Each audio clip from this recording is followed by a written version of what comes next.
Hello dear students, welcome to the course Shala. Dear student, आज की class में अपन बात करने वाले हैं एक्सरसाइज 7.9 के बारे में। जी हाँ, आज अपन बात करेंगे चैप्टर 7 इंटीग्रल की एक्सरसाइज 7.9 के बारे में। समझेंगे 7.9 के क्वेश्चन जो है वो किस तरीके से सॉल्व किए जाते हैं। बेटा 7.9 जो है उससे पहले अपन ने 7.8 एक्सरसाइज पढ़ी थी जो कि डिपेंड थी डेफिनेट इंटीग्रल को लिमिट ऑफ ए सम की फॉर्म में अपन किस तरीके से रिप्रेजेंट करते हैं उस पे। बट 7.9 जो है वो पूरी की पूरी डिपेंड है बेटा second fundamental theorem of calculus पे। Second fundamental theorem of calculus जो है वो क्या है बेटा, तो वो जो था उसमें अपन क्या करते हैं, एंटी डेरिवेटिव निकालते थे और एंटी डेरिवेटिव मींस इंटीग्रल करना था और अपर लिमिट माइनस लोअर लिमिट। मतलब ओवरऑल अगर मैं बात करूं तो डेफिनेट इंटीग्रल को जो था अपन ने दो तरीके से रिप्रेजेंट किया था। फर्स्ट जो था वो एक लिमिट ऑफ सम की फॉर्म में बताया था बेटा, एंड सेकंड जो था उसको अपन एंटी डेरिवेटिव की फॉर्म में जो है वो बता रहे थे। सो एंटी डेरिवेटिव की फॉर्म में बता रहे थे मींस सीधी सी बात है, इंटीग्रल करके लिमिट लगानी थी और उसी बेस पे यार दो थ्योरम बना रखे थे, फर्स्ट फंडामेंटल थ्योरम और second fundamental theorem. First fundamental theorem जो था वहां पे सीधा का सीधा आपको जो है वो डेरिवेटिव करके बताया हुआ था, एंड सेकंड फंडामेंटल थ्योरम जो था बेटा वहां पे आपको क्या करना है, इंटीग्रल करके अपर limit minus lower limit. Overall में अगर बात करूं 7.9 जो है वो कौन से कंसेप्ट पे काम करेगी, तो वो है आपके कि डेफिनेट इंटीग्रल को जो है आप जैसे डेफिनेट इंटीग्रल जो था उसको आप एंटी डेरिवेटिव की फॉर्म में बना दो, मींस इंटीग्रल कर दो और अपर लिमिट माइनस जो है वो लोअर लिमिट कर दो, बात खत्म। ठीक है, चलो तो बढ़ते हैं 7.9 के बारे में, समझते हैं 7.9 के जो क्वेश्चन है किस तरीके से सॉल्व करेंगे बेटा। चलो सो क्वेश्चन नंबर फर्स्ट जो है बेटा क्या कह रहा है कि लिमिट जो है -1 to 1 है एंड x+1 dx है बेटा।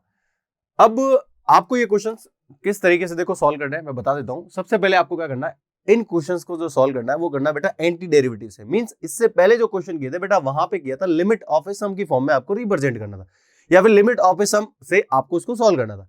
अपन ने उसको किया, बट ध्यान रखना बच्चे कंफ्यूज यहां हो जाते हैं, जब लिमिट ऑफ सम की बात आएगी बेटा तो यहाँ पे 101% जो है वो लिखा आएगा कि लिमिट ऑफ सम की फॉर्म में आपको जो है इसको सॉल्व करना है। क्लियर है कि डेफिनेट इंटीग्रल को लिमिट ऑफ ए सम की फॉर्म से आपको सॉल्व करना है। यहाँ पे कुछ नहीं आ रहा, दैट मींस आपको सीधा क्या करना बेटा, सिंपलीफाई करना। अब देखो सिंपलीफाई किस तरीके से करना है, तो second fundamental theorem of calculus मैंने आपको बता रखा है, बट फिर भी याद नहीं है तो कोई दिक्कत नहीं है, मैं आपको बता देता हूं।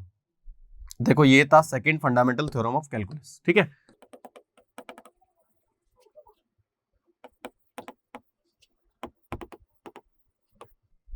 क्या था बेटा कि अगर आपके पास कोई फंक्शन है बेटा f(x) dx एंड लिमिट जो है a to b है बेटा, तो आप इसको जब करोगे बेटा तो आपके पास जो आएगा वो कैपिटल f(x) आएगा, डन। एंड प्लस में आपके पास c आता है, पर यहाँ पे जो बात हो रही है बेटा वो सारी की सारी बात हो रही है डेफिनेट इंटीग्रल की, जिसमें जो है प्लस c का कोई मतलब नहीं है क्योंकि वो जो है वो कैंसिल हो जाता है। नाउ अगर अपन बात करें और वैल्यू रखे बेटा तो f(b) minus f(a) means simple सी बात है, आपको क्या करना बेटा, इंटीग्रल करना है जिसे कि एंटी डेरिवेटिव बोलते हैं, अपर limit minus lower limit, done. चलो आगे बढ़ते हैं, ये second fundamental theorem of calculus जो था वो ये था। चलो तो बेटा जब इसको सॉल्व करने जाएंगे फर्स्ट क्वेश्चन को, तो देखो किस तरीके से सॉल्व करेंगे। आपके पास ये सब है, अच्छा इसको जब आप करोगे तो बेटा ये ऐसे हो जाएगा -1 to 1, या तो आप इंडिविजुअली करो तो भी अच्छी बात है, नहीं करो तो भी अच्छी बात है, मैं कह रहा हूं डायरेक्ट ही आप इसको कर दो बेटा। एक्स का अगर आप करोगे तो क्या हो जाएगा, x² 2 होगा, प्लस 1 का जब आप करोगे तो आपके पास क्या आएगा, x आएगा बेटा, और ये -1 to 1 हो गया आपकी लिमिट। चलो अपर लिमिट माइनस लोअर लिमिट, यही तो होता है देखो b और f(b) माइनस f(a). चलो सो अपर लिमिट अगर मैं अप्लाई करता हूं बेटा, देखो किस तरीके से जो भी होल फंक्शन है उसमें आप अपर लिमिट जो है वो अप्लाई कर दो। सो 1² 2 प्लस 1, ये आपने जो है वो क्या की बेटा, अपर लिमिट अप्लाई कर दी, माइनस करके लोअर लिमिट अप्लाई कर दो, मींस -1 का स्क्वायर हो गया एंड डिवाइड बाई 2 और प्लस में यहां पे क्या आ जाएगा बेटा, -1। ठीक है, ये तरीका रहता है लिमिट अप्लाई, क्योंकि जो अपर लिमिट थी 1, x की जगह सिर्फ आपको जो है वो क्या करना है, 1 पुट करना है, एंड देन माइनस करके आपको जो है x की जगह बेटा क्या करना है, -1 पुट करना है। ठीक है ना, ये हमेशा सब में सेम पैटर्न रहेगा, किसी क्वेश्चन में ऐसा नहीं होगा कि चेंज हो जाएगा, सब में सेम है। चलो सॉल्व कर ले बेटा इसको फटाफट। सो 1² 1/2 प्लस 1 दैट इज 3/2। ठीक है, एंड यहां पे बेटा क्या हो जाएगा, 1/2 -1, सो 1/2 प्लस का आएगा क्योंकि ये प्लस में कन्वर्ट हो जाएगा, प्लस का 1/2 and -1 that is -1/2 and minus that is +1/2 and ये हो जाएगा 4/2 दैट इज 2। ये आपका फाइनल आंसर हो गया, समझ गए बेटा। सो क्या था इस क्वेश्चन में, इस क्वेश्चन में बेसिकली ये था बेटा, कैलकुलेशन एक तो चेक करते रहना कि अगर आपने x का किया तो x² 2 आ जाएगा, एंड 1 का करोगे तो बेटा क्या आएगा, इंटीग्रल x आएगा, अपर लिमिट अप्लाई की 1² 2 प्लस 1, ओके, और 1 और ये 1/2 3/2 हो गया, एंड यहाँ पे -1 का स्क्वायर बेटा 1/2 हो गया, एंड ये -1, सो माइनस का हाफ बचेगा, माइनस का हाफ, और ये हो जाएगा प्लस का हाफ, 4/2 2। ठीक है, सो ये आपका फाइनल आंसर हो गया, सिंपल सी बात थी, सिर्फ लिमिट अपन को अप्लाई करनी थी। Okay now let's move on next question. Next question, question number 2 is integral limit जो है वो 2 to 3 1/x dx। बढ़िया क्वेश्चन है। किस तरीके से करेंगे देखो। तो सबसे पहले आपको पता रखना है कि बाय द सेकंड, देखो बच्चों एक चीज मैं आपको बता देता हूं, अपन यहाँ पे क्या कर रहे हैं, पूरी की पूरी एक्सरसाइज कर रहे हैं। सो ये आप टोटली जब मैं पूरा पढ़ा रहा हूं तब भी आप ध्यान रखना कि अपन जब स्टार्ट पूरी की पूरी एक्सरसाइज कर रहे हैं तो वहां पे क्या होता है, मैं स्टार्टिंग में जो है हर एक चीज पहले मेंशन कर देता हूं, by the second fundamental theorem of calculus, by the limit of, by the definite integral as a limit of sum, ये सब चीजें मैं लिखता हूं। बट उसके बाद के जो क्वेश्चन आते हैं बेटा, वहां पे मैं नहीं लिखूं और डायरेक्ट लिखूं। इसका मतलब ये नहीं कि आप एग्जाम में डायरेक्ट लिख के दो, आपको एग्जाम में जो पैटर्न फॉलो करना है वो करना है जो मैं फर्स्ट क्वेश्चन में करता हूं, क्योंकि यहाँ पे अपने पास बहुत सारे क्वेश्चन है। सो अपन टाइम वेस्ट नहीं करेंगे, अपन जो है वो उसको करते जाएंगे। बट एग्जाम में सिर्फ एक क्वेश्चन आएगा। अच्छा, एक क्वेश्चन आ रहा है तो उसको ऐसे नहीं हो कि आप उसको ऐसे ही रफली कर दिया, जैसे यहाँ पे बहुत सारे क्वेश्चन साथ में। बेटा एक क्वेश्चन आ रहा है तो उसको बहुत ही मतलब सारे जो फॉर्मूले लग रहे हैं, जो भी थ्योरम्स जो है वो मेंशन करना है पास में, सारी की सारी चीजें, ठीक है ना। तो ये आप जो दिमाग में जो है फीड करना बेटा। चलो जैसे मैंने यहाँ पे लिखा second fundamental theorem of calculus, या फिर आप पूरा ही लिख देना bye the second fundamental theorem of calculus. ये सारी चीज बेटा मेंशन करनी है आपको। ये नहीं भी लिखो तो भी चलेगा, टीचर समझदार है, बट ये लाइन जरूर आपको मेंशन करनी है। क्लियर हुआ? चलो आगे बढ़ते हैं। सो सेकंड फंडामेंटल थ्योरम मैं खाली ऐसे कर देता हूं, सेकंड फंडामेंटल थ्योरम FDT कर देता हूं, ठीक है। चलो सो उसके अकॉर्डिंग मैं चलूंगा बेटा। तो ये क्या हो जाएगा, इसका इंटीग्रल 1/x का बेटा इंटीग्रल आप सबको पता है क्या होता है बेटा, log x होता है। क्या होता है? log x होता है। और ये यहाँ पे क्या हो जाएगा बेटा, ये लिमिट जो है वो मैंने लगा दी यहाँ पे 2 to 3। क्लियर हुआ? चलो सी यहाँ पे नहीं आएगा, ध्यान रखना बच्चों, सी नहीं आएगा, क्योंकि देखो मैं आपको बता देता हूं कि जब आप इंटीग्रल करते हो तो आपके पास आता है, जैसे आपने फर्स्ट टाइम इंटीग्रल किया तो आपके पास जो आएगा वो ऐसे आएगा f(x), ठीक है ना। और ये ऐसे आएगा f(x) प्लस सी आता है ना बेटा, ये प्लस का सी आया और ये a to b है बेटा। जब आप अप्लाई करोगे सो f(b) कांस्टेंट में तो अप्लाई होगी नहीं, प्लस सी लिखा, माइनस करके f(a) lower limit and minus C से सी कैंसिल हो जाता है और f(b) माइनस f(a) बचता है। ये ध्यान रखना, इसलिए सी जो है वो मैं नहीं लिख रहा हूं। आगे बढ़ो, अप्लाई कर दो बेटा। जब आप अप्लाई करोगे तो आपके पास जो है वो आ जाएगा log 3 माइनस जो है वो आ जाएगा बेटा log 2। आपको पता है कि log की प्रॉपर्टी जो है वो क्या कहती है, log a minus log b जो है बेटा क्या होता है, log a minus log b जो है बेटा वो होता है log a अपॉन b। ठीक है बेटा, क्या होता है, a अपॉन b। चलो सो इसके अकॉर्डिंग करेंगे बेटा तो क्या आ जाएगा, log 3/2 प्लस सी कर दो। अब पॉजिटिव ही है, कोई दिक्कत नहीं, प्लस सी तो बेटा होगा ही नहीं है ना, सॉरी। सो log 3/2 जो है वो आपका फाइनल आंसर हो गया। क्लियर हुआ? क्या किया बेटा, 1/x था, 1/x का जो है वो क्या होता है, इंटीग्रल होता है log x and upper limit minus lower limit. log की प्रॉपर्टी लगा दी। अच्छा, log की प्रॉपर्टी लग रही है तो आपको अप्लाई करनी है। चलो now let's move on next question बेटा। नेक्स्ट क्वेश्चन जो है वो क्या कह रहा है, integral 1 to 2 4x³ minus 5x² plus 6x plus 9। बेटा सेम क्वेश्चन है, कोई परेशानी नहीं है, पर यहाँ पे थोड़ी सी कैलकुलेशन आपके लिए बढ़ जाएगी, क्योंकि अपर लिमिट अप्लाई करोगे इसका इंटीग्रल करके, देन माइनस करके ये सारा होगा, तो सीधी सी बात है कि बढ़ेगी। Second fundamental theorem of calculus, ठीक है। सो बेटा मैं इंटीग्रल कर रहा हूं। अगर मैं इंटीग्रल करूंगा तो देखो सिंपल सी बात है, ये 4 है बेटा। सो इसका इंटीग्रल करूंगा तो मेरे पास क्या आएगा, x⁴ अपॉन 4 आएगा, क्योंकि n+1 अपॉन n+1 माइनस 5 बेटा यहाँ पे क्या आएगा, x³ अपॉन 3 आएगा बेटा, प्लस यहाँ पे 6 है तो क्या आएगा, x²/2 आएगा, एंड देन यहाँ पे 9 है, 9 कांस्टेंट है, 12 जाएगा तो 1 बचेगा, 1 का बेटा जो है वो क्या होता है, x होता है। ये सारा आने के बाद आपको एक जो स्टेप है उसमें यही करना है कि लिमिट जो है डायरेक्ट अप्लाई नहीं करनी बेटा, आपको लिमिट को ऐसे रखना है। नाउ जो कैंसिल हो रहा है उसको कैंसिल कर दो बेटा, 4 से ये कैंसिल हो गया, यहाँ पे ये जो है वो 3 टाइम्स कैंसिल हो जाएगा। चलो अब फाइनली मैं एक बार इसको लिख देता हूँ बेटा, x⁴ माइनस 5/3 x³ एंड और कौन सा हो जाएगा बेटा, यहाँ पे हो जाएगा 3x² प्लस 9x, और ये लिमिट जो है वो आपके 1 to 2 है बेटा। ओके, नाउ अगर मैं लिमिट अप्लाई करता हूँ, सो अपर लिमिट बेटा मैं अप्लाई करता हूँ तो देखो क्या हो जाएगा बेटा, यहाँ पे 2⁴ हो जाएगा बेटा। ठीक है, मैं डायरेक्ट लिख दूं यहाँ पे, ठीक है ना, 2⁴ हो जाएगा। तो ये कितना हो जाएगा, 8 माइनस यहाँ पे 2 कितनी हुई बेटा, यहाँ पे हो जाएगा 2⁴, ठीक है ना। अच्छा 2⁴ बेटा यहाँ पे 16 कर देना, माइनस 2 बेटा यहाँ पे 3 है, कितना होता है 8। सो 8 5 कितना होता है 40 अपॉन 3 हो जाएगा, प्लस यहाँ पे देखो 2 का स्क्वायर बेटा 2 आप यहाँ पे करोगे ना, 2 का स्क्वायर 4, 4 3 जा होता है 12 प्लस यहाँ पे जो है 9 2 जा बेटा 18 होता है। सो ये आपने यहाँ पे जो है अपर लिमिट अप्लाई कर दी, देन माइनस, अब लोअर लिमिट अप्लाई करते हैं, माइनस मैंने कर दिया। अब जो है आप देखो 1 रखोगे बेटा तो 1, यहाँ पे 1 अप्लाई करोगे देन -5/3, क्लियर, एंड यहाँ पे 1 अप्लाई करोगे +3, एंड यहाँ पे 1 आप अप्लाई करोगे बेटा 9। चलो अब आप इसको सॉल्व कर दो बेटा, तो क्या आएगा आपके पास? सो देखो ये हो गया 16, अच्छा ये देखो 18 एंड 12, 18 एंड 12 बेटा कितना हो गया? ये आपके हो गया 30, 30 में 16 ऐड कर दो बेटा, 30 में 16 ऐड करोगे तो आपके पास हो जाएगा 46, 46 माइनस 40/3। कैलकुलेशन बेटा एक बार चेक कर लेना, 30 और ये 40, 46 माइनस ये हो गया। चलो माइनस यहां पे देखो क्या आ रहा है, 9 एंड 3 12 और एक 13 -5/3।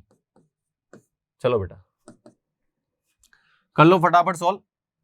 अच्छा यहां पे देखो अगर आप थोड़ा बहुत करना चाहो तो ये 46 माइनस जो है अगर आप 13 करोगे बेटा तो ये आपके पास आएगा 33, ओके 33, और ये -40/3 है और ये +5/3। अगर इनका एलसीएम लेते हैं बेटा तो एलसीएम इनका आ जाएगा 3, एलसीएम 3 आ जाएगा, एंड यहाँ पे ये प्लस का है और यहाँ पे ये माइनस का है। चलो तो यहाँ पे कितना आ जाएगा, -40 + 5 दैट मीन्स -35, माइनस यहाँ पे लगा देता हूँ, ठीक है ना।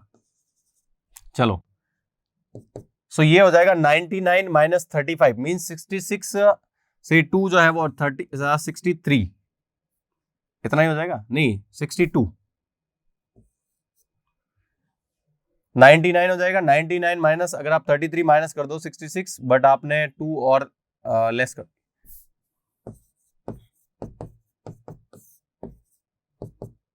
कितना हो गया बेटा 464 डिवाइडेड बाय 3, ये आपका फाइनल आंसर आ जाएगा, ठीक है। तो कैलकुलेशन पार्ट था, इसलिए मैं आपको हमेशा ही बोलता हूं बेटा देखो कैलकुलेशन क्या चीज होती है, आप भली बहुत ज्यादा होशियार हो, बहुत ज्यादा आपको आता हो, पर क्या होती है कई बार माइंड में चीजें ऐसी क्लिक हो जाती है ना, इंस्टेंट क्लिक हो जाती है, तो पता भी नहीं रहता अपन को कि अपन 2 + 2 करके भी 2 लिख देते हैं कई बार। सो इसीलिए मैं बार बार हर लेक्चर में आपको ये बताता हूँ कि कैलकुलेशन का थोड़ा सा जो ध्यान रखना, जरूरी नहीं आपसे हो, किसी से भी हो जाता है, ठीक है, पर कैलकुलेशन का जो है वो आप ध्यान रखना। चलो सो एक बार अपन ने देख लिया, वापस से कितना है बेटा 64/3। Now let's move on next question. Next question is question number 4, limit 0 to π/4 sin 2x dx। बढ़िया क्वेश्चन है बेटा, चलो देखो करेंगे। So second fundamental theorem of calculus से इसको ओपन करते हैं बेटा। सो देखो क्या हो जाएगा, अच्छा साइन का इंटीग्रल क्या होता है, साइन का इंटीग्रल होता है बेटा -cos 2x, एंड मैंने क्या बोला मल्टीपल ऑफ 2 होता है तो वो अपॉन में आ जाता है, एंड लिमिट जो है बेटा वो क्या है 0 to π/4।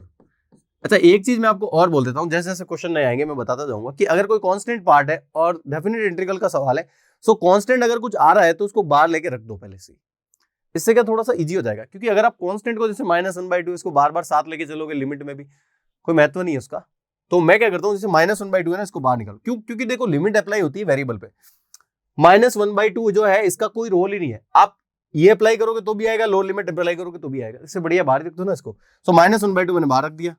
अच्छा अब आप लगाओ, अब आप लिमिट लगाओ, यहाँ पे क्या cos 2x है बेटा, सो ये हो जाएगा cos 2x की जगह बेटा क्या आ जाएगा π/4 माइनस cos 2, लोअर लिमिट क्या बेटा 0, क्योंकि यहां से -1/2 मैंने हटा दिया, सिर्फ cos 2x बचा था, और cos 2x में मैंने बेटा क्या कर दी, लिमिट जो है वो अप्लाई कर दी, कौन सी π/4 -0, डन। सो -1/2, मुझे बताओ 2 से ये कैंसिल हो गया बेटा, सो कितना बचा 2, एंड यहाँ पे 0 का 2 से मल्टीप्लाई कर दो बेटा, सो ये हो जाएगा 0। सो cos 0 बेटा कितना होता है 1 होता है, and cos π/2 that is 0, okay, and overall अपने पास वैल्यू आएगी -1/2 and -1, so we get 1/2, clear. चलो ये जो था आपका था क्वेश्चन नंबर 4, सिंपल सा आपने इसको क्या कर दिया सॉल्व कर दिया, आगे बढ़े सेम क्वेश्चन। अच्छा ये sin 2x है, ये क्या है बेटा cos 2x है, सेम क्वेश्चन,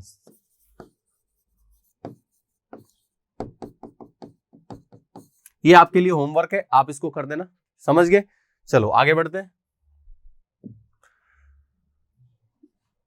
क्वेश्चन नंबर 6 जो है बेटा limit integral limit 4 to 5 e⁻x dx है बेटा।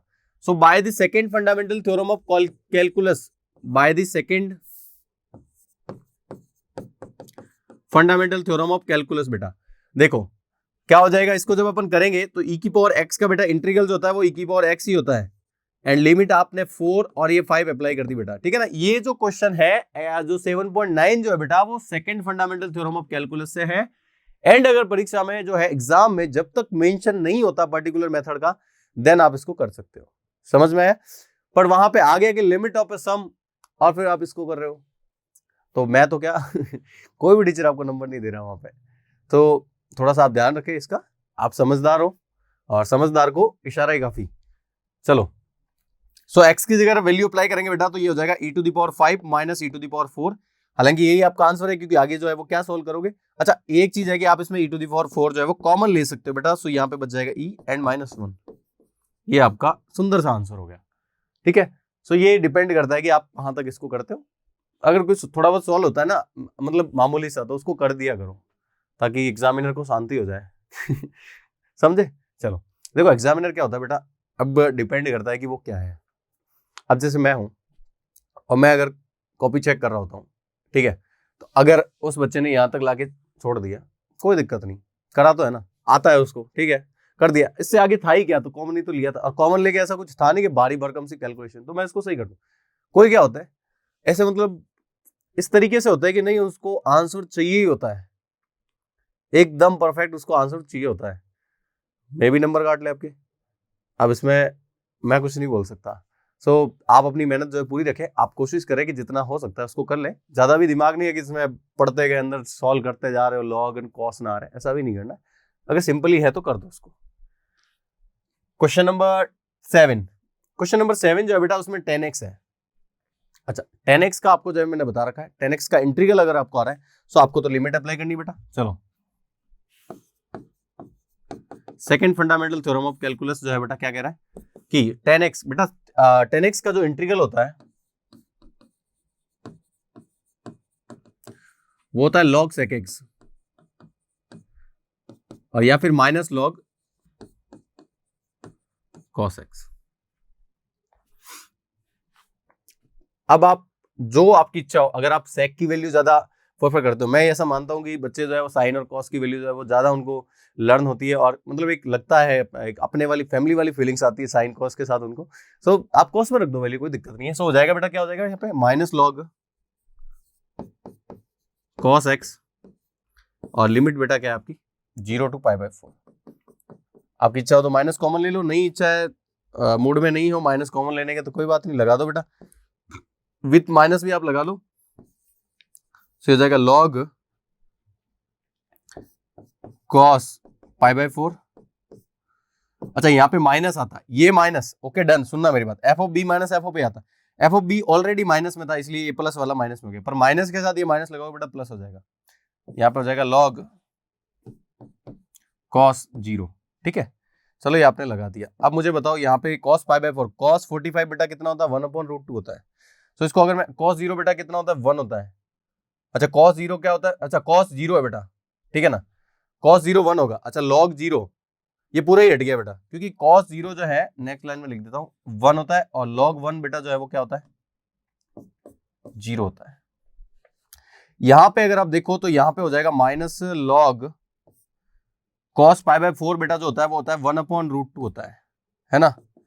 एंड अगर आप इसको इस तरीके से करते हो, आंसर लाने के लिए बता रहा हूं बेटा, इस 2 को आप क्या लिख सकते हो, पावर 1/2 लिख सकते हो अपॉन में, और ऊपर लेके आओगे तो क्या लिखोगे, पावर -1/2, है ना।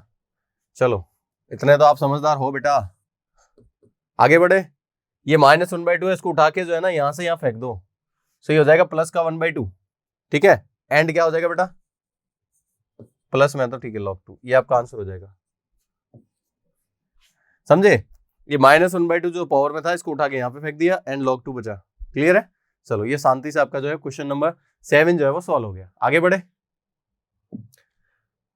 Now let's discuss about question number 8। Question number 8 जो है बेटा वो जो है π/6 से जो π/4 है, अगर आपको cosec x का इंटीग्रल आ रहा है देन आप इस क्वेश्चन को जो है इजीली सॉल्व कर सकते हो।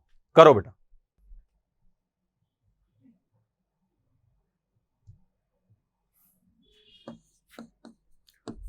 cosec x dx क्या हो जाएगा बेटा, log cosec x minus cot x। चलो अब अगर आपने इंटीग्रल आपको बताया तो आप मुझे बताओ कोई परेशानी होगी कि आपको? नहीं होगी। हालांकि सिंपल सा इंटीग्रल लिखते हो तो प्लस सी लिखो बेटा, अच्छा लगता है, एंड इसमें तो वैसे ही हट ही जाता है। चलो तो सेकंड एफडीटी जो है बेटा, फंडामेंटल थ्योरम ऑफ कैलकुलस जो है, मैं सिर्फ फंडामेंटल थ्योरम बोल रहा हूं यहाँ पे, क्या होगा बेटा, cosec x का क्या हो जाएगा, इसका हो जाएगा बेटा log cosec x minus cot x। बेटा यहां पे काम खत्म नहीं हो रहा, लिमिट अप्लाई करनी है, एंड लिमिट जो है बहुत बढ़िया सी है बेटा, π/4 to π/6। Now if you apply to upper limit then ये क्या हो जाएगा बेटा, ये हो जाएगा log okay cosec π/4 cosec π/4 minus cot π/4। ये सिर्फ और सिर्फ अभी बेटा अपन ने जो है वो अपर लिमिट अप्लाई की है, done, okay, upper limit minus now we apply to lower limit that is π/6, so ये हो जाएगा log cosec π/6 log cosec π/6 minus cot π/6। So upper limit minus lower limit ये अपन ने अप्लाई कर दी, आगे बढ़े।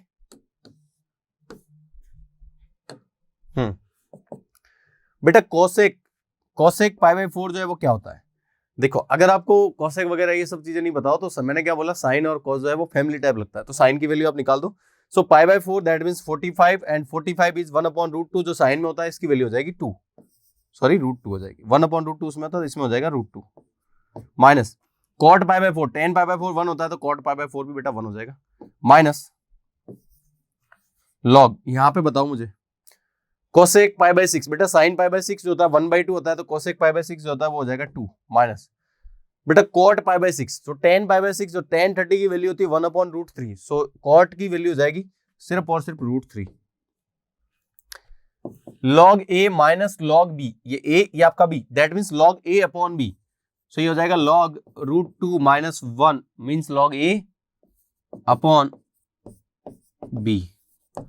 This is your final answer, log √2 minus 1 upon 2 minus √3। Clear? So ये जो था वो था आपका question number 8। Now let's move on next question, question number 9, that is integral 0 to 1 dx upon √1 minus x square. ठीक है, बढ़िया सा क्वेश्चन है बेटा। ये जो कुछ जो एक्सरसाइज है ये सिंपल है, मींस फॉर्मूला बेस्ड है, और आपने अब तक 7.9 तक आ चुके हो, मींस 7.8 तक का आपने जो है वो सफर जर्नी की है। मैं ऐसा मानता हूँ कि 7.8 तक अपने आप में आपने सारे फॉर्मूले लर्न कर दिए होंगे। और मैं एक चीज ये भी बोल रहा हूँ कि अगर आपको इंटीग्रल, देखो इंटीग्रल बेटा चैप्टर जो है वो कहीं ना कहीं हर लड़के की इच्छा होती है कि इंटीग्रल जो है वो मैं ध्यान से सीख जाऊँ, क्योंकि सबसे ज्यादा वेटेज इसी का है और सबसे ज्यादा क्वेश्चन भी यही है और सारी चीज इंटीग्रल ही है, क्योंकि इस पे बेस्ड भी और बहुत सारे एग्जांपल है। मींस मोटा मोटा बोलूँ तो 12th क्लास के अंदर अगर आप डिफरेंशिएशन एंड इंटीग्रेशन सीख जाते हैं सो कुछ बचता ही नहीं है फिर तो। सो मैं ऐसा मानता हूँ कि अगर आपको समझ में नहीं आया हो, लगता है अगर आप बीच में से वीडियो को देख रहे हो, सो आप जो है इससे पहले स्टार्टिंग के जो इंट्रो वगैरह और 7.1 2 उसके बाद बाय फॉर्मूला बाय मेथड सारी चीजें बता रखी है, वो सारा आप देख ले एक बार, गारंटेड बोल रहा हूँ समझ में आ जाएगा, क्योंकि बहुत ही इजी लैंग्वेज में मैंने उसको बताया। ऐसा नहीं है कि आपकी बुक की जो थी लैंग्वेज उसी में मैंने डाला है, नहीं, एनसीईआरटी बेस्ड है, बट लैंग्वेज जो है वो बहुत ही इजी तरीका उसमें मैंने यहाँ पे यूज किया है, सो आप उसको समझ सकते हैं बेटा। चलो बात करते हैं इसकी। मुझे सबसे पहले तो फॉर्मूला ही बता दो भाई, किसका फॉर्मूला है, integral 1/√1 minus x square dx। बेटा किसका है बताओ फटाफट, साइन इनवर्स x प्लस सी, है ना। चलो बेटा आ जाओ बेटा, सेकंड एफडीटी अगर अपन अप्लाई करते हैं फंडामेंटल थ्योरम ऑफ कैलकुलस, सो देखो क्या हो जाएगा यहाँ पे देखो ये हो जाएगा बेटा साइन इनवर्स, सीधा फॉर्मूला ही लिखा हुआ है, so sine inverse x and then lower limit 0 and upper limit is 1। Sine inverse अगर आप वैल्यू x की वैल्यू बेटा अपर लिमिट अप्लाई करते हो तो ये 1 माइनस साइन इनवर्स 0। अच्छा मुझे बताओ, इनवर्स फंक्शन और नॉर्मल फंक्शन आपको सॉल्व करने तो आते हैं ना बेटा। इधर देखो इनवर्स फंक्शन को कैसे सॉल्व करना, आपको पता है कि साइन इनवर्स है बेटा, ये किसकी वैल्यू होती है, साइन 1 किसकी वैल्यू होती है बेटा, तो आप बोलोगे सर साइन π/2 की वैल्यू होती है, मीन साइन 90 की वैल्यू होती है। एंड साइन इनवर्स और जीरो जो है वो किसकी वैल्यू होती है बेटा, तो साइन जीरो जो है बेटा वो होती है साइन, मतलब जीरो जो वैल्यू होती है वो साइन जीरो की वैल्यू होती है। ठीक है, चलो अब इनवर्स फंक्शन और नॉर्मल फंक्शन आपस में बेटा हट जाएंगे। ठीक है ना, अगर ऑपरेट करवाते हैं तो इनवर्स और नॉर्मल फंक्शन आपस में हट जाएंगे। बेटा क्या आ जाएगा, पाई बाई टू माइनस यहाँ पे बेटा क्या आ जाएगा, जीरो। बचेगा क्या, आप बोलोगे सर बचेगा तो पाई बाई टू, तो फिर बचाओ उसको। ये तो था आपका क्वेश्चन नंबर 9। क्लियर, चलो आगे बढ़ते हैं बेटा। Now let's move on question number 11। ठीक है, क्वेश्चन नंबर 11 जो है बेटा वो है 3 to integral 2 to 3 dx upon x square minus 1 कर देना बेटा, एक्स स्क्वायर माइनस 1। बताओ फटाफट से, जल्दी से बताओ भाई, जल्दी से क्या बनेगा। अगर आप फॉर्मूला पढ़ा है आपने dx upon x square minus A square बेटा, तो फिर यहां आपको कोई परेशानी नहीं होने वाली। इंटीग्रल 1 अपॉन या फिर dx upon x square minus A square that is 1 upon 2a log x minus A upon X plus A. बेटा याद आया कि नहीं आया, इंटीग्रेशन बाय फॉर्मूलाज में सारा मैंने जो है पूरा का पूरा बता रखा है। क्लियर है, चलो फटाफट से बढ़ जाओ अब क्वेश्चन को सॉल्व करने की तरफ। सो सेकंड जो है फंडामेंटल थ्योरम ऑफ कैलकुलस बेटा, ठीक है ना, उसके अकॉर्डिंग अगर मैं चलूंगा तो 1 अपॉन 2 है बेटा, ए या 1 है, इसको अगर मैं स्क्वायर लिख दूं, लो मैं इसको ऐसे कर देता हूं, 2 to 3 dx upon x square minus जो है वो ये 1 स्क्वायर हो गया बेटा, ये एक्स स्क्वायर और ये आपका ए की value. So 1 upon 2a, 1 upon 2a log that is x minus 1, x minus a है ना, इस हिसाब से 1 आ जाएगा यहाँ पे, एंड x प्लस 1 बेटा। क्लियर, एंड आप लिमिट को अप्लाई करना, अब आपको क्या अप्लाई करोगे, ये 2 है एंड यहाँ पे 3 है बेटा। चलो ठीक है, आगे बढ़ाओ बेटा इसको। सो 1/2 है, आप इसको बाहर ले लो, सबसे ज्यादा यही है आसान। 1/2 को बाहर ले लिया, अपर लिमिट अप्लाई करोगे सिर्फ इस पे, सो ये हो जाएगा log 3 minus 1 upon log 3 plus 1,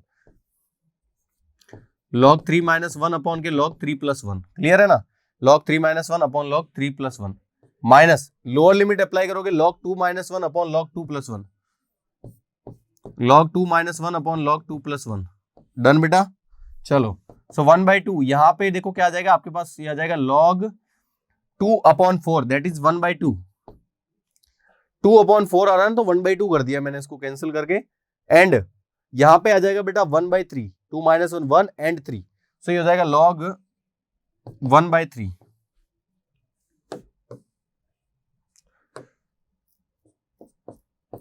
one by two को यही रखो आप, log a minus log b that is log a upon b होता है, सो ये हो जाएगा 1/2 अपॉन 1/3। पॉजिटिव है कोई दिक्कत नहीं, 1/2 log 1/2 1/3 करोगे तो बेटा क्या आ जाएगा यहाँ पे 1/2 log 3/2, ये आपका बेटा फाइनल आंसर हो जाएगा। कैलकुलेशन चेक कर लेना बेटा, X square minus A square that is 1/2 log x minus A upon X plus A बेटा, एंड अगर आप यहाँ पे देखते हो तो आपको देखो क्या मिलेगा 1/2a log x minus A upon X plus A. Done, and 3 apply करते हो, सो 2/4 दैट इज 1/2, एंड यहाँ पे अगर आप अप्लाई करते हो 2 that means 1/3। Okay done, 1/2 1/3, so that is 3/2। Okay done, so आपका फाइनली बेटा आंसर जो है वो क्या आ गया 1/2 log 3/2। Now let's move on next question. Next question is question number 12। Question number 12 जो है बेटा वो है 0 to π/2 cos square x dx। बेटा देखो cos स्क्वायर का कोई फॉर्मूला ही नहीं अपने आप में है, पर मैंने प्यारे बच्चों आपको जो है पहले ही बता रखा है कि जब कभी भी आपके पास cos स्क्वायर x आता है बेटा, तो आपको पता है cos स्क्वायर x जो होता है वो होता है 1 plus cos 2x divide by 2 होता है, एंड साइन स्क्वायर x जो है बेटा वो क्या होता है 1 minus cos 2x divide by 2 होता है, क्योंकि cos 2x का फॉर्मूला होता है बेटा 2 sin स्क्वायर x, ठीक है ना, 1 माइनस 2 sin स्क्वायर x होता है। ये सारी चीजें आपको बता रखी है। अब मुझे बताओ आप cos स्क्वायर x का थोड़ी करोगे बेटा, आप यहाँ पे क्या करोगे, इसको सॉल्व करोगे 0 to π/2 बेटा, लगाओ इसको 0 to π/2 and 1 plus cos 2x divide by 2, ये आपने इसको क्या कर दिया कन्वर्ट कर दिया बेटा, 1/2 बेटा आपने बाहर ले लिया। अब आपके पास जो बचा वो बचा 0 to π/2 1 प्लस cos 2x का आपने कर चुका है, आप कर चुके हो, एंड 1 का भी आपको जो है वो पता है। फटाफट से बाय द सेकंड एफडीटी जो है बेटा लगा दो यहाँ पे, फंडामेंटल थ्योरम ऑफ कैलकुलस, ठीक है ना। Second fundamental theorem of calculus लगाओगे बेटा तो आपके पास जो है वो क्या आएगा, आपके पास आएगा, देखो 1/2 जो है बेटा उसको तो मैंने बाहर रख दिया। अच्छा मुझे बताओ 1 का है, 1 का क्या हो जाएगा x, एंड cos 2x का बेटा जो है cos 2x का इंटीग्रल करना है तो वो हो जाएगा sin 2x। ध्यान रखना बेटा डिफरेंशिएशन ही इंटीग्रेशन है, sin 2x divide by 2, cos 2x का क्या हो जाएगा बेटा sin 2x divide by 2, and 0 to बेटा ये π/2, यही है 0 to π/2। ओके चलो बेटा 1/2 को बाहर ही रखो, x की जगह लिमिट अप्लाई करोगे तो ये हो जाएगा π/2, और यहाँ पे प्लस, अभी तक मैं जो है अपर लिमिट बेटा पूरे फंक्शन में अप्लाई होती है, देन माइनस लोअर लिमिट जो है वो होल फंक्शन में अप्लाई होती है। सो π/2 अगर आप यहाँ पे लगाते हो बेटा तो आपके पास जो है वो बचेगा sin 2 और यहाँ पे π/2 एंड डिवाइड बाई 2, माइनस करके अब आप जो है ये लगा रहा हूँ, सो ये 0 और फिर माइनस करके ये देखो फोल फंक्शन आएगा तो ये भी माइनस हो जाएगा, sin 2 और यहाँ पे 0 एंड डिवाइड बाई बेटा 2 हो जाएगा। मुझे बताओ देखो 2 से 2 बेटा कैंसिल हो गया, sin पाई बचा बेटा, sin 180 क्या होता है, sin 180 बेटा 0 होता है, एंड sin 180 अगर 0 है सो 0 में ये 0 हो जाएगा, यहाँ पे आपके पास क्या बचेगा बेटा π/2 बचेगा, ये 0 हो गया, ये 0 हो गया, ठीक है ना, सारे 0 0 0 हो जाएगा, ठीक है ना। ये मेरे लिखने का मतलब ये होता है ताकि हर एक टर्म जो है वो 0 हो गया बेटा। सो आपके पास जो आंसर आ गया बेटा π/4, क्लियर है। सो π/4 जो है वो आपके क्वेश्चन नंबर 12 का जो है वो आंसर है, क्लियर, समझ में आया। चलो now let's move on question number 13, that is integral 2 to 3 x dx upon x square plus 1 बेटा, ठीक है। चलो फटाफट से बताओ मुझे क्या करेंगे इस क्वेश्चन में बेटा। ये क्वेश्चन जो है अब देखो धीरे धीरे आपके पास फॉर्मूले हट गए एंड कॉन्सेप्ट जो है मेथड जो है वो आने लग गए, जो 7.1 में अपन पढ़ रहे थे, या सॉरी 7.2 में अपन पढ़ रहे थे सब्स्टिट्यूशन मेथड वाले में, बट यहाँ पे वो ऐसा कुछ नहीं करना, डायरेक्ट अप्लाई करना। मुझे बताओ एक्स स्क्वायर प्लस 1 जो है इसका इंटीग्रल मीन्स इसका डिफरेंशिएशन क्या आता है, तो आप बोलोगे, आप कॉन्फिडेंस के साथ बोलोगे सर इसका आएगा 2x dx। सो अपने पास x dx तो पड़ा है, 2 नहीं है अपने पास, कोई दिक्कत नहीं, लेके आ जाते हैं अभी अपन 2। आप क्या करो मल्टीप्लाई कर दो बेटा इसका ऊपर नीचे। सो इंटीग्रल 2 to 3 बेटा अगर आप मल्टीप्लाई करते हो तो देखो बाहर मल्टीप्लाई अपॉन में किया तो मैंने 1/2 कर दिया, यहाँ पे अगर मैं करूंगा तो हो जाएगा 2x dx एंड अपॉन में मेरे पास क्या हो जाएगा x स्क्वायर प्लस 1 बेटा। अगर आप इसको t लेट करते हो तो ये बेटा क्या आ जाएगा dt एंड 1/t dt बेटा क्या हो जाता है log t। तो मैंने पहले ही बता रखा है कि अगर इसका डेरिवेटिव ऊपर पड़ा है सीधा log में ये लिख दो। सो आप इसका जब इंटीग्रेशन करोगे तो उस कंडीशन में आप क्या लिखोगे, तो पहले तो लिख दो आप सेकेंड, आप पहले तो ये लिख दो second fundamental theorem of calculus, ठीक है। चलो अब आ जाओ फटाफट। सो 1/2 अपने पास पड़ा है, इसका जब आप करोगे बेटा तो आपके पास जो आ जाएगा वो आ जाएगा log x square plus 1 done, and limit जो है बेटा क्या है 2 to 3।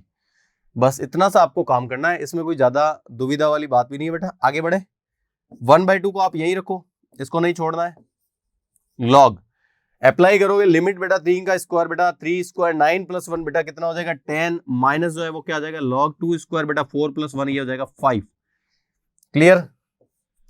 सो यहाँ पे मैंने अपर लिमिट और लोअर लिमिट जो है वो अप्लाई कर दी, ठीक है। चलो बेटा ये हो जाएगा 1/2 log a minus log b, log a minus log b that is log a upon b, and cancel करोगे बेटा तो 2 टाइम्स हो जाएगा, तो ये हो जाएगा 1/2 log 2। ये आपका फाइनल आंसर हो गया, समझ गए।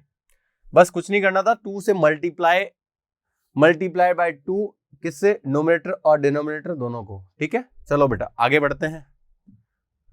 तो बेटा अब अपन बात करते हैं क्वेश्चन नंबर 14 के बारे में। देखो क्वेश्चन नंबर 14 जो है वो क्या कह रहा है कि आपको देखो यहाँ पे ये देखना है कि 5x स्क्वायर प्लस 1 है, सो इसका डेरिवेटिव क्या ऊपर सेट हो रहा है कि नहीं हो रहा है, क्योंकि फर्स्ट स्टेप यही होता है कि आपको क्वेश्चन को सॉल्व करना है।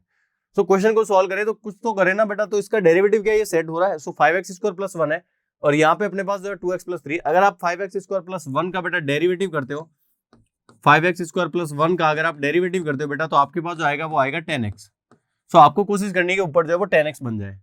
सो अगर नहीं बन रहा है तो बनाना तो पड़ेगा बेटा। ये 1/5 कर दिया यहाँ पे, ये 0 to 1 है। अब मुझे बताओ कि ये 1/5 है, अच्छा 10x बनाना, आपने यहाँ पे अपॉन में 5 से मल्टीप्लाई किया तो न्यूमरेटर में भी 5 से मल्टीप्लाई करोगे बेटा क्या हो जाएगा 10x प्लस 15 हो जाएगा, एंड यहाँ पे जो है वो हो जाएगा 5x स्क्वायर प्लस 1। बेटा स्प्लाइट कर दो, एलसीएम फॉर्म बोल दो आप इसको। सो अगर आप अलग अलग करोगे तो देखो आपके पास ये आ जाएगा 0 to 1 10x upon 5x square plus 1 dx plus 15, देखो 1/5 पूरा ही 12, पूरा ही 1/5 जो है वो पूरा ही 12 है बेटा, सो 15 अपॉन 5x स्क्वायर प्लस 1। सो ये आपने देख लिया बेटा 1/5 0 to 1 10x के अपॉन में कर दिया। ओके ओके डन, चलो आगे बढ़ते हैं। अब मुझे बताओ 5x स्क्वायर प्लस 1 का बेटा डेरिवेटिव जो होता है वो 10x dx होता है, तो इसको तो अपन सीधा के सीधा जो है वो लॉग में लिख सकते हैं बेटा। पर इससे पहले मैं ये कह रहा हूं कि इंटीग्रल साथ में करना, इसको एक पल के लिए आप ऐसे ही रख दो 10x dx upon 5x square plus 1। यहां पे देखो आप 0 to 1 लगा दो बेटा। यहां पे देखो आपके पास जो है वो क्या पड़ा बेटा 15 पड़ा है, ठीक है, क्या है 15 है। मैं ये कह रहा हूं कि आप जो है आपको यहाँ पे फॉर्मूला बनाना है। देखो फॉर्मूला जब भी आप जितने भी फॉर्मूला देखोगे उसमें हमेशा फॉर्मूला एक्स स्क्वायर में मिला है, पास में कोफिशिएंट नहीं होना चाहिए। यहाँ पे 5 है तो इसको कॉमन ले लो बेटा। सो अगर आपके पास यहाँ पे 15 है, अगर आप 5 कॉमन लेते हो बेटा यहाँ से, तो आपके पास जो है वो क्या बचेगा एक्स स्क्वायर बचेगा, प्लस में 1/5 बचेगा, जिसको कि मैं ये ऐसे लिख सकता हूं क्योंकि x square plus A square का मेरे फॉर्मूला बनेगा यहाँ पे। अच्छा अब मुझे बताओ कि इस 5 से तो ये मैंने कैंसिल कर दिया, कितना आया बेटा, ये आ गया 3। सो ओवरऑल इसको मिटा देता हूं, 1/5 तो पड़ा है बार, डन। अब इसका इंटीग्रल करेंगे बेटा, तो इसका इंटीग्रल जो है वो हो जाएगा लॉग क्या है बेटा 5x स्क्वायर प्लस 1, क्योंकि अगर आप इसको t मानोगे तो ये dt हो जाएगा, dt upon t means log t। सो 5x स्क्वायर प्लस 1, और ये मैंने यहाँ पे लिमिट बेटा जो है वो अप्लाई कर दी 0 to 1 माइनस, यहां पे देखो यहां पे आपके पास क्या बचा है बेटा, यहां पे आपके पास देखो 3 बचा है सिर्फ। सो माइनस क्यों लगा रहे हो, प्लस लगाओ बेटा। सो प्लस का 3 मैंने कर दिया। मुझे बताओ कि 1 upon x square plus A square बेटा जो है वो किसका फॉर्मूला है। आपको बता देता हूं कि integral 1 upon x square plus A square और dx आता है बेटा, तो ये जो होता है वो होता है 10 1 upon A tan inverse x upon A बेटा, प्लस सी कर देना।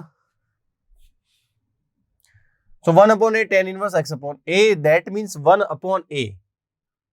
सो देखो अगर मैं यहाँ पे 1 अपॉन ए करूं बेटा, तो 1 अपॉन ए बेटा जो है वो है 1 अपॉन √5, ठीक है, tan inverse x upon A, x upon A.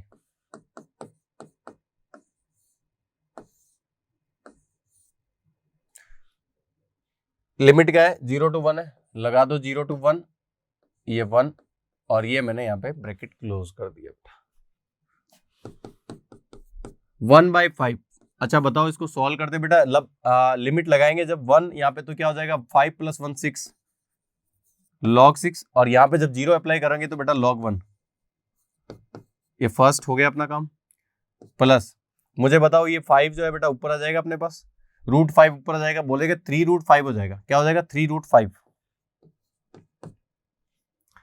सो 3√5 हो जाएगा, क्लियर है यहां तक तो। हाँ, एंड यहां पे बेटा अगर मैं लिमिट, क्योंकि ये बाहर ले लिया मैंने, कांस्टेंट का मतलब नहीं, 0 to 1 है बेटा, लिमिट अप्लाई करूंगा अपर लिमिट।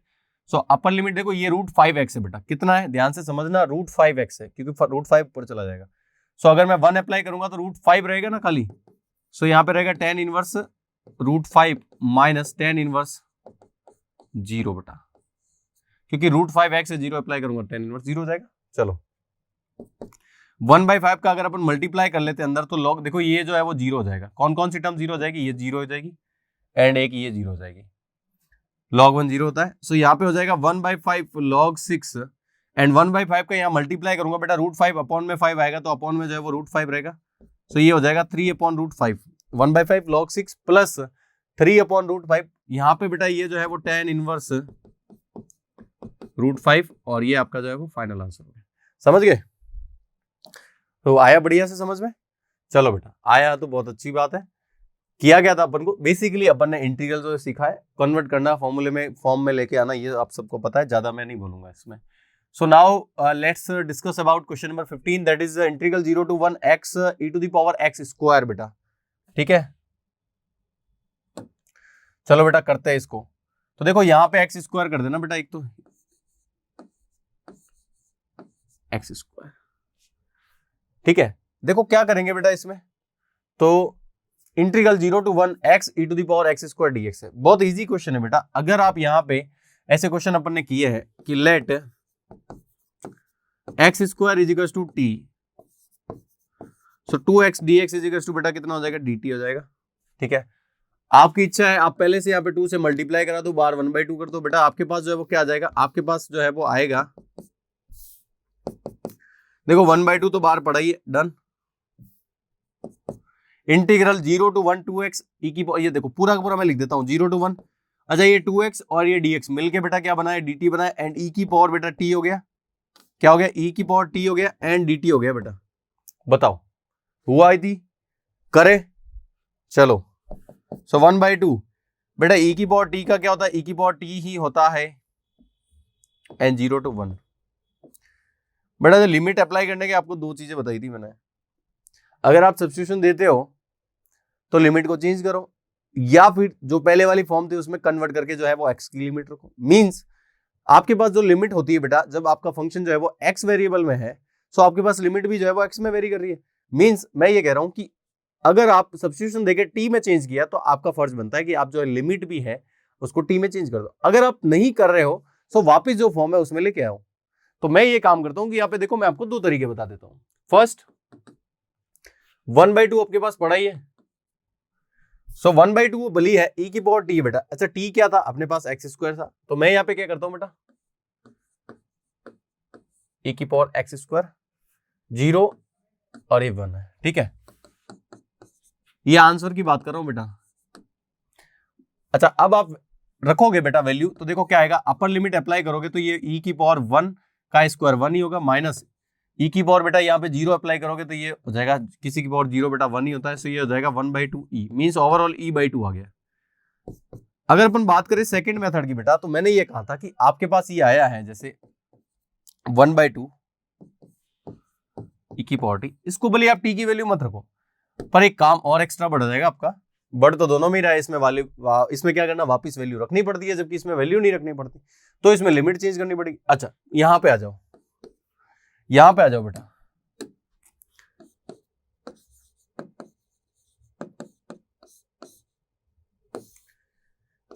अब देखो यहां पे लिमिट t में कैसे कन्वर्ट करना। देखो x स्क्वायर की वैल्यू t, बेटा जब x इक्वल टू 0 होगा तो t इक्वल टू क्या आएगा, x इक्वल टू 0 होगा तो t इक्वल टू भी 0 आएगा, एंड x इक्वल टू 1 होगा बेटा तो t इक्वल टू भी क्या आएगा, 1 ही आएगा। सो यहाँ पे तो कोई फर्क ही नहीं पड़ रहा है, सो यहाँ पे कोई फर्क ही नहीं पड़ रहा है। ठीक है ना, तो जो x की लिमिट थी वो की वो t की लिमिट आ रही है। सो ये 0 to 1 ये मैंने यहाँ पे चेंज किया, इसलिए मैंने इसको रेड में लिख दिया। बेटा अप्लाई करते हैं 1/2, क्या आएगा, e की पावर 1 माइनस e की पावर 0, 1/2 किसी की पावर 0 जो है वो 1। अच्छा किसी की पावर 0 मैंने यहाँ पे, अच्छा बेटा यहाँ पे 1 कर देना, एक ध्यान रखना, ये 1/2 ठीक है, और ये e की पावर 1 e, और किसी की पावर 0 जो है वो 1 होता है। ठीक है ना, ये ध्यान रखना।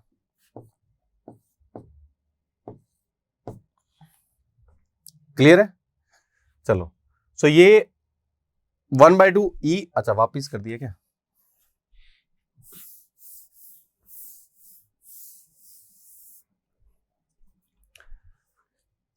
तो बेटा अब देखो अपन क्या करेंगे, 1/2 आपके पास आ गया, 1/2 e की पावर 1 e होता है, माइनस e की पावर 0 किसी की पावर 0 जो है 1 होता है, ओवरऑल आपके पास आ गया e माइनस 1 डिवाइड बाई 2 आ गया।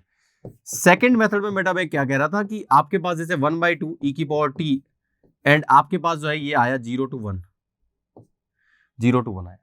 मैं आपको ये कह रहा था कि आप जो है इसको लिमिट देख लो, यहाँ पे आप क्या करो, आप यहाँ पे क्या करो बेटा, लिमिट आप चेंज कर दो, इससे काम इजी हो जाएगा। ये दूसरा तरीका बताओ, इसमें क्या करते हैं अपन, लिमिट चेंज नहीं की थी अपन ने, इसमें अपन ने लिमिट चेंज नहीं की थी, इसमें अपन ने वापस फंक्शन जो था पहले वाला लेके आए, मतलब x की फॉर्म में लेके आए। यहाँ पे अपन जो है फॉर्म में नहीं लेके आएगा, लिमिट चेंज। बेटा जब x इक्वल टू 0 इसके अकॉर्डिंग देखो जो सब्स्टिट्यूशन दिया, x 0 है तो t भी क्या आएगा, 0 आएगा, x 1 है t भी क्या आएगा, 1, मींस लिमिट में कोई फर्क नहीं आया, 0 to 1 आएगा।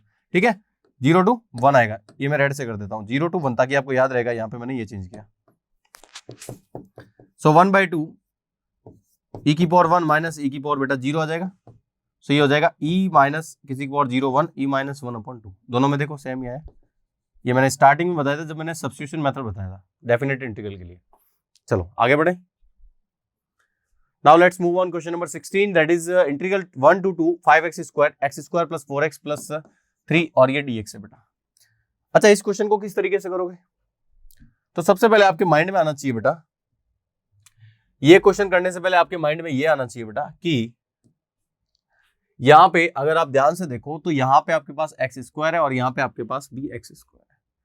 जब एक्स स्क्वायर था तो यहां पे एक इम्प्रॉपर फ्रैक्शन का काम हो रहा था, और इम्प्रॉपर फ्रैक्शन के लिए मैंने आपको क्या बताया था कि सबसे पहले ये इसको आप प्रॉपर फ्रैक्शन में लेके आओगे, मींस आपको जो है वो क्या करना पड़ेगा, डिवाइड करना पड़ेगा। उसके बाद जो है वो किल क्या होगा वो देखते हैं।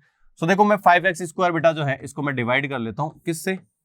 मैं डिवाइड कर रहा हूं x square plus 4x plus 3 से। ये करना पड़ेगा बेटा, क्यों? क्योंकि ये अपन ने जो है वो पढ़ा है। मुझे बताओ किससे मल्टीप्लाई करूंगा एक्स स्क्वायर जो आ जाए बेटा, तो मैं मल्टीप्लाई करूंगा 5 से। सो मल्टीप्लाई करूंगा तो बेटा आ जाएगा 5x square plus 20x plus 15, minus करूंगा बेटा कैंसिल हो जाएगा, सो ये आ जाएगा माइनस 20x माइनस 15। चलो ठीक है, आ गया, कम आ गया। अब यहाँ पे एक्स स्क्वायर है और यहाँ पे पावर कम आ गई। सो ओवरऑल अगर इसको मैं लिखना चाहूं तो कैसे लिखूंगा? सो मैं इसको लिखूंगा 5 प्लस रिमाइंडर क्या है, रिमाइंडर आपका माइनस में आ रहा, माइनस कॉमन ले लो, 20x plus 15 divide by x square plus 4x plus 3। ठीक है, हो गया। अब आपके पास कितना हुआ बेटा? अब आपके पास हुआ x square plus 4x plus 3 और यहाँ पे हो गया 20x प्लस 15। क्लियर? चलो अब मुझे बताओ, ये तो आपने कर दिया। अच्छा, आप इसको इस तरीके से तो लिख ही सकते हो बेटा। एक चीज और बोल देता हूं कि सब में आप जरूर लिख देना bye the second fundamental theorem of calculus, कब? जब लिमिट अप्लाई करते हो तब। चलो, सो इसको आप क्या लिख सकते हो? इसको आप लिख सकते हो 5 minus 20x plus 15 upon x square plus 4x plus 3, और यहां पे बेटा क्या आ जाएगा, dx। चलो, अब इसकी जरूरत नहीं है भाई, अब आप जाओ। सो 1 to 2 5 dx minus integral 1 to 2 20x plus 15 x square plus 4x plus 3 और dx बेटा। अब ये आपके पास एक प्रॉपर फ्रैक्शन आई। अब आप जिससे चाहो, अगर ये इंटीग्रल इसका सेट डिफरेंशिएशन सेट हो रहा है, इसका करोगे तो क्या आएगा, 2x प्लस 4 आएगा, जो कि यहाँ पे सेट नहीं होगा। कोई दिक्कत नहीं है। इसका बेटा क्या हो जाएगा, देखो इसके ये 5 हो जाएगा, 5 तो बाहर ले लिया, और यहाँ जो है 1 का हो जाएगा x, और ये लिमिट मैंने कर दी 1 to 2 माइनस बेटा इसको जो है मैं I1 लेट कर देता हूँ। ठीक है बेटा, I1 लेट कर दिया पूरे को, और इसको तो मैं सॉल्व ही कर देता हूँ बेटा। यहाँ पे करूंगा तो 2 माइनस 1 माइनस I1, और यहाँ पे क्या आ जाएगा, 2 माइनस 1 ही रहेगा। तो ये 5 माइनस I1, इक्वेशन नंबर 1। अब मैं वापिस से जो वो I1 को जो है बेटा एज्यूम करता हूँ एंड I1 को बेटा सॉल्व करता हूँ। अगेन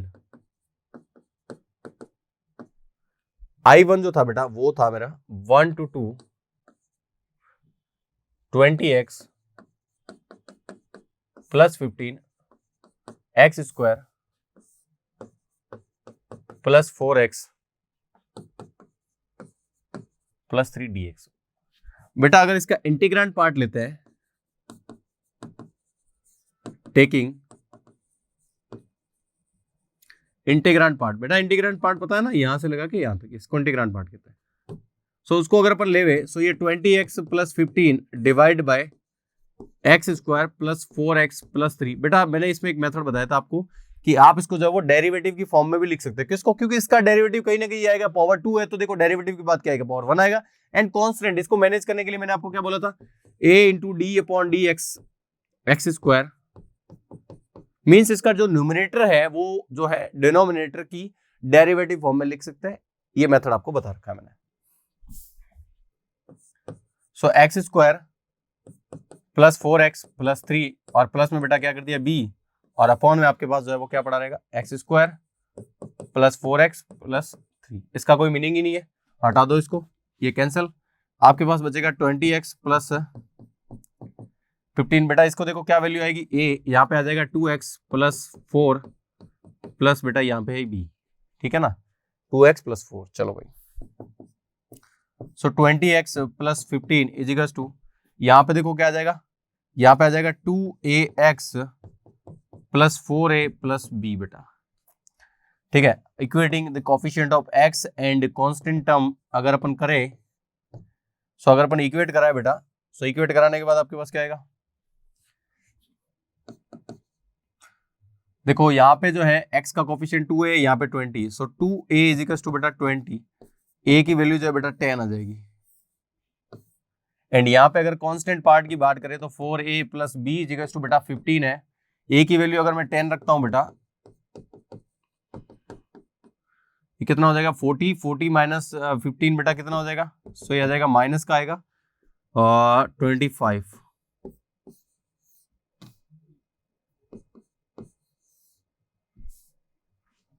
ए और बी की वैल्यू आ गई बेटा, चलो यहां पे रख दो, इंटीग्रैंड पार्ट था ना, चलो so I1 is equals to integral 1 to 2, a की जगह बेटा क्या रख सकते हैं, ए की जगह अपन क्या रख सकते हैं बेटा 10 रख सकते हैं ना, ये रहा, सो इसकी जगह अपन 10 रखेंगे बेटा, ठीक है, इधर देखो यहां पे आ जाओ, हाँ तो बेटा आपको ए और बी की जो है वो वैल्यू रखनी है, ए और बी की वैल्यू फटाफट से रख दो, पता चल जाएगा आगे देखो क्या आएगा। तो देखो ए और बी की वैल्यू मैं यहाँ पे रखूंगा बेटा, ए की वैल्यू कितनी है 10 और बी की आई -25, सो देखो क्या हो जाएगा, ओवरऑल मेरे पास हो जाएगा 1 to 2, ए की वैल्यू आई मेरे पास 10, सो हो जाएगा 10 और पास में बेटा इसका डिफरेंशिएशन और आ जाएगा, क्या हो जाएगा बेटा एक्स स्क्वायर का 2x प्लस 4x का 4 हो जाएगा, ठीक है, और अपॉन में बेटा मेरे पास क्या रह जाएगा, अपॉन में मेरे पास इसके अपॉन में क्या था, वो था एक्स स्क्वायर प्लस 4x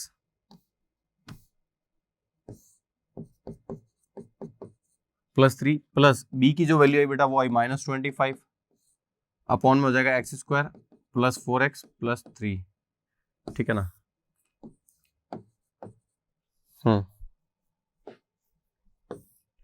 ये देखो ये 20x प्लस 15 की वैल्यू बेटा क्या थी, a इंटू ये प्लस b, ठीक है, ये मेथड मैंने आपको बता रखा है, बस इसको भूल मत जाना, है ना, बचपन का प्यार भूल मत जाना, तो ये भी अभी आप बचपन में हो तो इसको भूल मत जाना। 20x प्लस 15 बेटा a 2x plus 4 plus b है बेटा आपके पास, एंड आपने यहाँ पे a की जगह वैल्यू रख दी एंड b की जगह वैल्यू रख दी, सॉल्व नहीं करना बेटा, ऐसे नहीं आप सॉल्व करने बैठ जाओ, क्योंकि आपके अपॉन में क्या पड़ा था, आपके अपॉन में देखो, ये देखो, सो अपॉन में ये पड़ा था, तो a इंटू ये था प्लस b था, तो अपॉन में ये पड़ा x square plus 4x plus 3, मैंने इसको क्या कर दिया बेटा, इनको अलग अलग कर दिया, इससे क्या होता है कि आपके पास एक टर्म तो डेफिनेटली सेट हो ही जाती है, ये वाली जैसे ये था आपके पास, ठीक है ना।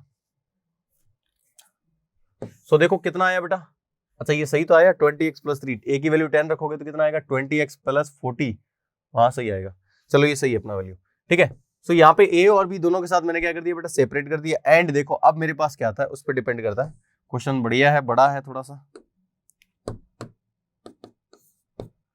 1 to 2 बेटा, यहाँ पे अगर आप 10 बार ले लेते हो, ये मैंने बार ले लिया, सो 10 बार लेने के बाद देखो मेरे पास जो है वो बचेगा 2x प्लस 4, मैं इसको सही लिख देता हूँ बेटा, 2x प्लस 4 dx अपॉन में बेटा ये x square plus 4x plus 3, एक तो ये हो जाएगा, प्लस यहां से -25 भी जो है वो बाहर ले लेता हूं, प्लस नहीं, सो ये हो जाएगा 1 to 2, ठीक है ना। इंटीग्रल को मैंने अलग अलग किया यहाँ पे -25, एंड यहाँ पे मेरे पास बचेगा एक्स स्क्वायर अपॉन के सॉरी dx अपॉन के x square plus 4x plus 3, बेटा इसको मैं एक और काम कर देता हूँ,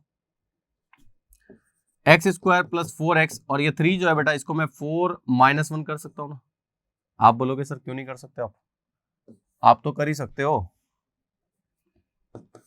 ये मैंने टोटली उसको क्या कर दिया, अलग अलग कर दिया, ताकि आपको परेशानी नहीं हो बेटा, नहीं तो बहुत ज्यादा है यहाँ पे, आप क्या क्या करोगे। चलो ये 10 बार रख दिया, ये देखो x square plus 4x plus 3 को टी लेट करते तो 2x प्लस 4 बेटा dt आ जाएगा, dt upon T means log x square plus 4x plus 3, और इस पे लिमिट लगने वाली बेटा 1 to 2 माइनस 25 हो गया बेटा। इसको अगर आप देखो सो ये जो है 1 to 2 कर दो इसको dx अपॉन, यहाँ पे अगर आप देखो तो ये x प्लस 2 का बेटा होल स्क्वायर है, एंड माइनस इसको आप जो है वो 1 का होल स्क्वायर लिख सकते हो। आप बोलोगे सर कहाँ का सवाल कहाँ से आ गया सब कर रखे हैं बेटा, ये आगे बढ़े,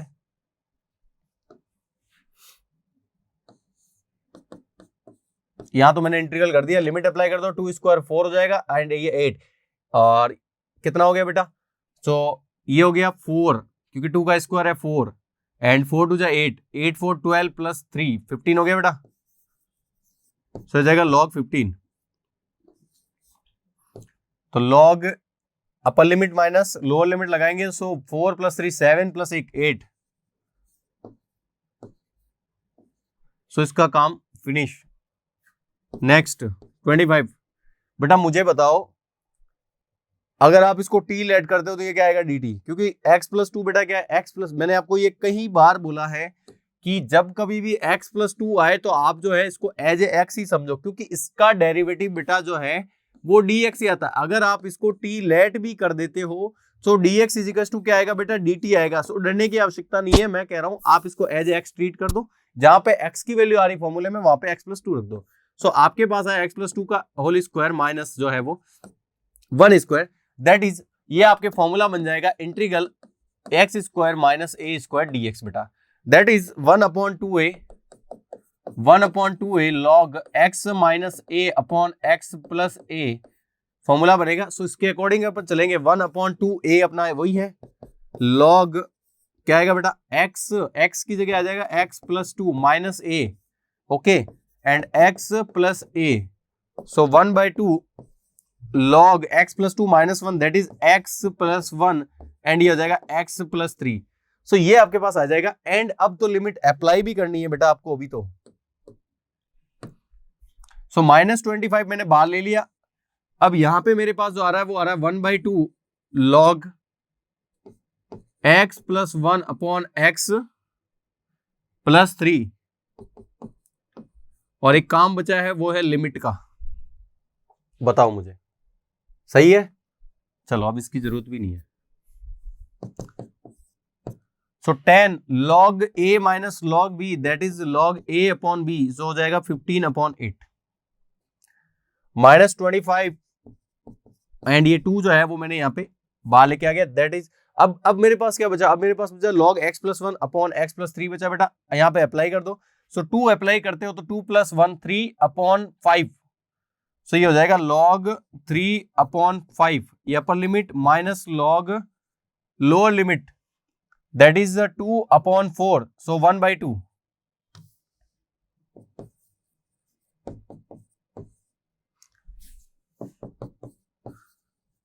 10 log 15/8 minus 25/2 log a minus b के हिसाब से यहाँ पे आ जाएगा 3/5 एंड 1/2, सो ये हो जाएगा 6/10, नो 6/5 ओके। सो 10 log 15/8 माइनस 25/2 log 6/5। और कुछ हो रहा है सॉल्व बेटा, आप चाहो तो ऐसे ही रख लो, आपकी इच्छा है, और चाहो तो आप 5 जो है वो कॉमन भी ले सकते हो, और 5 कॉमन लेने पे आ जाएगा 2 log करके, यहाँ पे आ जाएगा 5/2। सो देखो तो ये मेरे पास I1 की वैल्यू है बेटा, अभी तो कहां पे थे अपन पता है, अपन यहाँ पे थे, ये यहाँ पे। सो यहाँ पे तो मैंने लिमिट अप्लाई कर दी थी बेटा, जो 5 माइनस I1 बचा था, एंड I1 में भी देखो मैंने जो है वो सॉल्व करते गया बेटा। सो वापिस एक बार मैं क्वेश्चन ही बता देता हूँ, आपका क्वेश्चन जो था वो ये था, ये जो था बेटा यहाँ पे जो था बेटा मेरे पास क्या था, ये एक इम्प्रॉपर फंक्शन थी बेटा, क्या थी इम्प्रॉपर, क्या थी बेटा इम्प्रॉपर। सो इसके लिए मैंने क्या किया, डिवाइड किया, डिवाइड से मेरे पास ये आया, ये मैंने आपको बता दिया, एंड देन मैंने इसको स्प्लाइट कर दिया, अलग अलग कर दिया, ये प्रॉपर्टी आपको पता ही है, एंड आपको अलग अलग करने के बाद इसको तो मैंने इजी था, हटा दिया, छोड़ो ये सिंपली हो जाएगा, एंड इसको मैंने I1 लेट किया, अगेन I1 मैंने लिया बेटा, यहाँ पे इंटीग्रल पार्ट लिया, आपको पता है कि इसको जो है ऑर्डर 2 है, सो ऑर्डर 2 अपॉन में, और ऑर्डर मतलब डिग्री 2 जो है वो अपॉन में है, डिग्री 1 ऊपर है, सो आप इसको डेरिवेटिव की फॉर्म में जो है अप्लाई कर सकते हैं, अच्छे से बता रखा है ये सारा। सो इसके अकॉर्डिंग मैंने अप्लाई कर दिया, ए और बी की वैल्यू जो थी वो इक्वेटिंग करके मैंने यहाँ पे फाइंड कर दी बेटा। अच्छा, ए और बी की वैल्यू आने के बाद मैं यहाँ पे ए और बी की जो है वो वैल्यू रख देता हूँ, means a into derivative of a plus b into ये, इसको मैं क्या करता हूँ यहाँ पे स्प्लाइट कर देता हूँ, क्योंकि मेरे को इसका इंटीग्रल करना था, इसका इंटीग्रल करना मींस इसका इंटीग्रल करना, इसको मैंने स्प्लाइट कर दिया, ये जो है वो लॉग में ऑटोमेटिकली सेट हो जाता है, सबसे पहले बता रखा है, एंड बी अपॉन करके कुछ समथिंग बचेगा। सो ये जो पार्ट था वो लॉग करके मेरे पास सेट हो चुका था, लिमिट अप्लाई करनी थी, ये मेरे पास ये बचा। इसको देखते हुए मेरे को पता चला कि नीचे क्वाड्रेटिक आया, ऐसा कोई फॉर्मूला है नहीं। सो मैं क्या करूंगा, इसको मैं क्या करूंगा, क्वाड्रेटिक आया तो मैं इसको क्या करता हूँ कि होल स्क्वायर बनाने की कोशिश करता हूँ। मैंने यहाँ पे 3 देखा तो मुझे पता है 4 - 1 लिख सकता हूँ। सो 4 - 1 लिखा, सो x + 2 का होल स्क्वायर बन गया, देन माइनस जो है 1 का स्क्वायर हो गया, यहाँ पे x² - a² बन गया। आप कोई बताएगा कि आप इसको t लेट करो dt हो जाएगा, कोई जरूरत नहीं। तब करो जब x के कोफिशिएंट में कुछ हो, x के कोफिशिएंट में कुछ हो तब करो। जब x के कोफिशिएंट में कुछ नहीं हो, मैंने आपको बोला कि x के साथ कुछ प्लस में या माइनस में पड़ा है, आप डेरिवेटिव लोगे बेटा तो dx ही आना है। जब आना ही dx है तो सेट होना ही है वो, तो इसको t भरो मत भरो। सो मैंने इसको करते हुए यहाँ पे आपको बता दिया कि इस तरीके से जो था वो ये हो गया, एंड इसके बाद मैंने इसको क्या कर दिया बेटा, सॉल्व कर दिया। सो अब देखो फाइनली जो है आपके पास जो है वो क्या आएगा कि 5 - i1 की वैल्यू रखनी थी। सो ओवरऑल अगर अपन बात करें,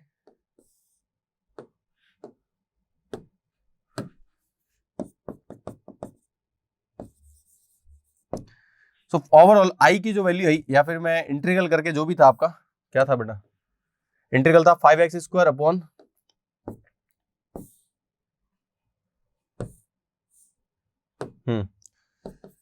5x² dx अपॉन के x² प्लस 4x प्लस 3 था।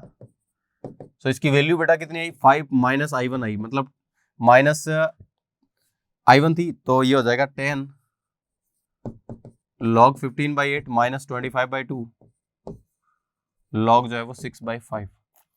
तो बेटा मैं ये कह रहा था कि अब अगर आपको चाहिए कि आप जो इसका आंसर लेके आए तो वो भी मैं आपको तरीका बता देता हूँ, ठीक है, क्योंकि लॉग है तो वहां पे सिंपल सी बात है, कैलकुलेशन बढ़नी है। हालांकि ये भी आपका आंसर है, पर अगर एनसीईआरटी पढ़ रहे हो तो उसके बेस पे अगर मैं आंसर लाना है तो मैं तरीका बता देता हूँ। देखो सो आप क्या करोगे बेटा, 5 - 5/2 है, यहाँ पे देखो सबसे पहले आप इसको इंडिविजुअली लिख दो बेटा।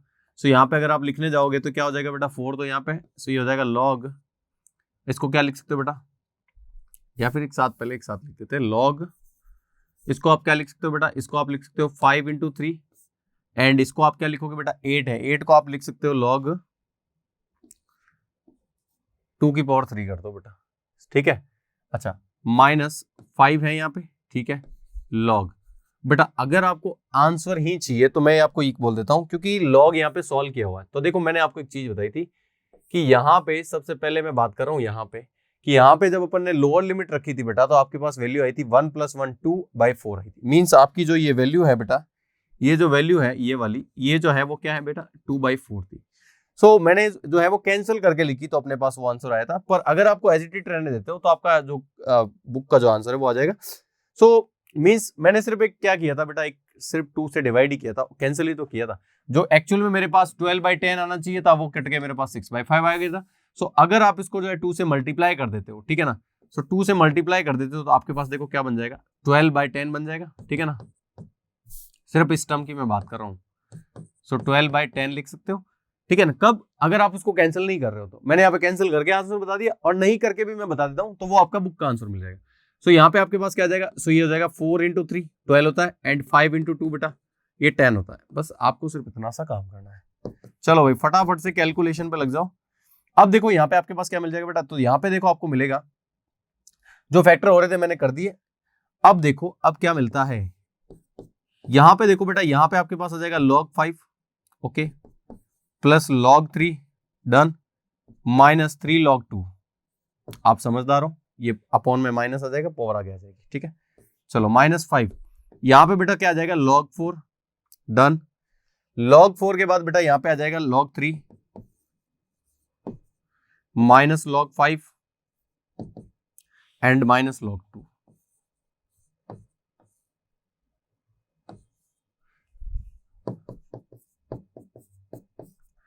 सो अब देखो अपन को करनी कैलकुलेशन बेटा, log 5 यहाँ पे कितना है, यहाँ पे log 5 जो है बेटा वो है 4, और यहाँ पे log 5 कितना है बेटा, यहाँ पे log 5 है, ये माइनस माइनस प्लस हो जाएगा बेटा, तो यहाँ पे प्लस का 5 है, एंड यहाँ पे जो है वो प्लस का 4 है, सो ये हो जाएगा 9 log 5,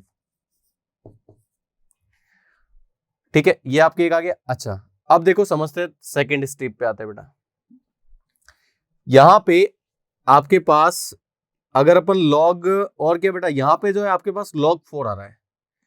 सो यहाँ पे अगर log 4 आ रहा है बेटा, तो मैं कह रहा था कि इसको जो है, अच्छा एक काम कर लो आप, एक और तरीका बता देता हूँ कि आपके पास देखो log 4 नहीं तो ऐसे ही पड़ा रहेगा, आप इसको क्या करो, यहाँ पे थोड़ा सा इसको सही कर दो। क्या करोगे, जैसे आपने 2 की पावर 3 लिखी है ना बेटा, मैं ये कह रहा हूं इसको ये मत लिखो, आप लिख दो इसको 2, 4 इंटू 2 लिख दो बेटा। क्या कर दो, 4 इंटू 2 लिख दो।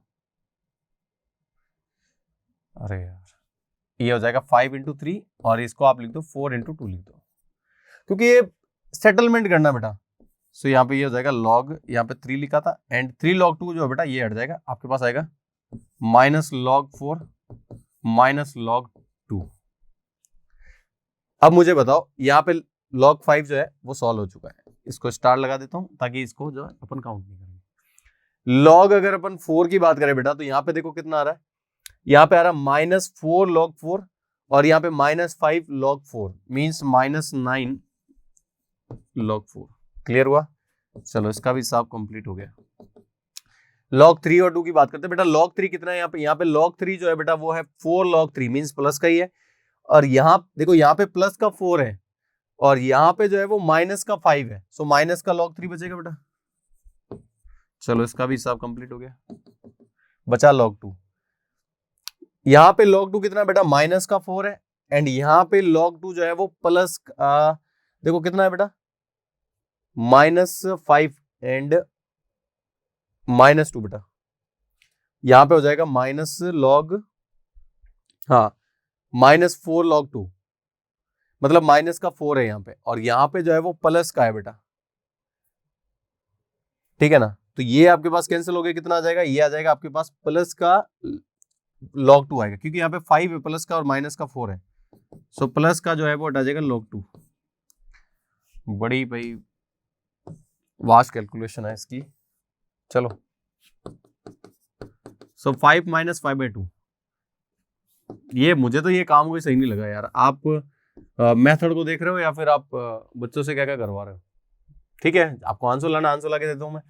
सो ये 9 हो गया बेटा, कॉमन ले लो, क्या बचेगा log 5 माइनस log 4 और यहां से आप माइनस कॉमन ले लो तो यह बचेगा log 3 माइनस log 2। सो 5 माइनस 5/2 बेटा, और यहाँ पे 9 को इसको ऐसे रखो log a minus log b, that is log a upon b minus बाहर ही रखो और यहाँ पे जो है वो क्या आ जाएगा log 3/2 आ जाएगा बेटा। ये आपका फाइनल आंसर है। पता नहीं क्या इन्होंने किया है, क्या क्या मिल गया इनको इधर देखो, यहाँ पे आ जाओ, शांति मिली है एनसीईआरटी वाले को। इधर देखो, ये आपका क्वेश्चन था बेटा, क्वेश्चन नंबर 16। सिंपल सा बात, इम्प्रॉपर फ्रैक्शन थी, इसको मैंने जो है वो क्या किया बेटा, सॉल्व किया, मींस प्रॉपर फ्रैक्शन में चेंज किया। एक मेरे पास पार्ट आया I1 मान लिया, इसको डेरिवेटिव फॉर्म में लिख सकते हैं क्योंकि पावर 2 है और पावर 1 कम है, जो कि डेरिवेटिव जो है देता है, इसके साथ कांस्टेंट a भी लगा दिए, काम हो गया मेरा। एंड देन आगे बढ़ा, a और b की वैल्यू निकाली, वो वैल्यू यहाँ पे रख दी, इसको इसके साथ स्प्लिट कर दिया, इसको इसके साथ ले लिया और इसको इसके साथ ले लिया, ठीक है बेटा। चलो आगे बढ़ते हैं। इसके बाद ए बी की वैल्यू के बाद देखो मैंने यहाँ पे स्प्लाइट किया हुआ है सिंपली, क्योंकि जो इंटीग्रेंट पार्ट था उसका इंटीग्रेशन करना मींस इसका इंटीग्रेशन करना। सो मैंने इस ए की वैल्यू रखी, साथ में वो डेरिवेटिव पार्ट था प्लस बी की वैल्यू रखी, ठीक, स्प्लाइट कर दिया अलग अलग, ये तो ऑटोमेटिकली लॉग में सेट हो जाता, वैल्यू डाल दी, मेरे पास ये आ गई। बच्चों अगर आपको एनसीईआरटी क्वेश्चन आंसर लाना है तो यहाँ पे आप वैल्यू को जो है रखने के बाद ये 1/2 एक्चुअल में जो है 2/4 होती है। देखो आप लोअर लिमिट रखो ना, कितना आ रहा है 1 + 1 2/4 है, सो ये 1/2 मैंने कर दी, मीन्स आप अब आंसर ही लाना है तो 2/4 ही रख के चलाना पड़ेगा, अजीब है। एंड अगर आपको आंसर नहीं चाहिए, आपको तो मेथड से मतलब है, तो कर लो फटाफट से सॉल्व, फटाफट सॉल्व करके ये आगे, अरे भाई इसमें क्या कमी थी, पर नहीं आंसर चाहिए था, बढ़ाओ आगे, मैं बढ़ा दिया इसको आगे, ठीक है। ये देख लो, ये मैंने वापस से जो है 6/5 जो तो बन रहा था उसको मैंने 12/10 ले लिया, बात ही कर करने के बाद log 4 जो रिक्वायरमेंट थी, मींस 12 को आप क्या लिख सकते हो 4 × 3, इसको देखना पहले, इसको क्या लिख सकते हो 4 × 3 5 × 2। अब इसको भी आपको ऐसे ही जो है वो ऐसे ही ब्रेक करना है फैक्टर में। सो देखो अगर उसको तो करेंगे 5 × 3, अच्छा 8 है, 8 को आप जरूरी नहीं है कि आप 2 में ही कर दो बेटा, 4 है तो 4 के साथ भी कर दो, ये भी खुश रहेगा। बस ये काम कर दिया और जो करना था अपन ने वही प्लस माइनस कर दिया, वापस वैल्यू रख दी, I1 की वैल्यू जो थी बेटा, ये फाइनली जो इसकी वैल्यू थी वो मेरे पास क्या आ गई 5 - 5/2 9 log 5/2 माइनस log 3/2। क्लियर हुआ, ये आपका जो था question number 16। Now let's move on next question. तो बेटा अब अपन बात करते हैं क्वेश्चन नंबर 17 के बारे में। क्वेश्चन नंबर 17 जो है वो सिंपल सा फॉर्मूला बेस्ड बेटा क्वेश्चन है, ठीक है ना, सिंपल सा फॉर्मूला बेस्ड बेटा क्वेश्चन है। So by second FDT fundamental theorem of calculus, चलो बेटा क्या हो जाएगा इसका देखो। सो 2 तो मैंने बाहर ले लिया, सेक स्क्वायर एक्स का बेटा जो है वो क्या हो जाएगा 10x हो जाएगा, चलो प्लस इसका हो जाएगा x की पावर 4 अपॉन 4 प्लस 2 है, 1 बचेगा, 1 का क्या हो जाएगा x, और ये 0 टू बेटा क्या हो जाएगा 5/4। क्लियर है? अब फटाफट से लिमिट अप्लाई कर दो, 2 10 π/4 प्लस π/4 की पावर 4 अपॉन 4 प्लस 2 इंटू π/4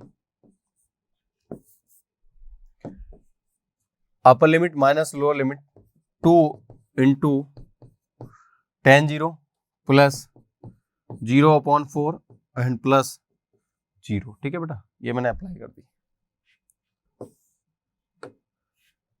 यहाँ पे देखो ये कितना 10 π/4 10 45 कितना होता है बेटा 1 होता है, तो यहाँ पे 2 बचेगा, प्लस यहाँ पे अगर मैं देखने जाऊं तो यहाँ पे जो है वो हो जाएगा पाई की पावर 4 अपॉन जो है 4 की पावर जो है वो 5 हो जाएगा, प्लस यहाँ से कैंसिल हो जाएगा तो बेटा आपके पास आ जाएगा π/2। सो ये 2 प्लस π/2 बेटा।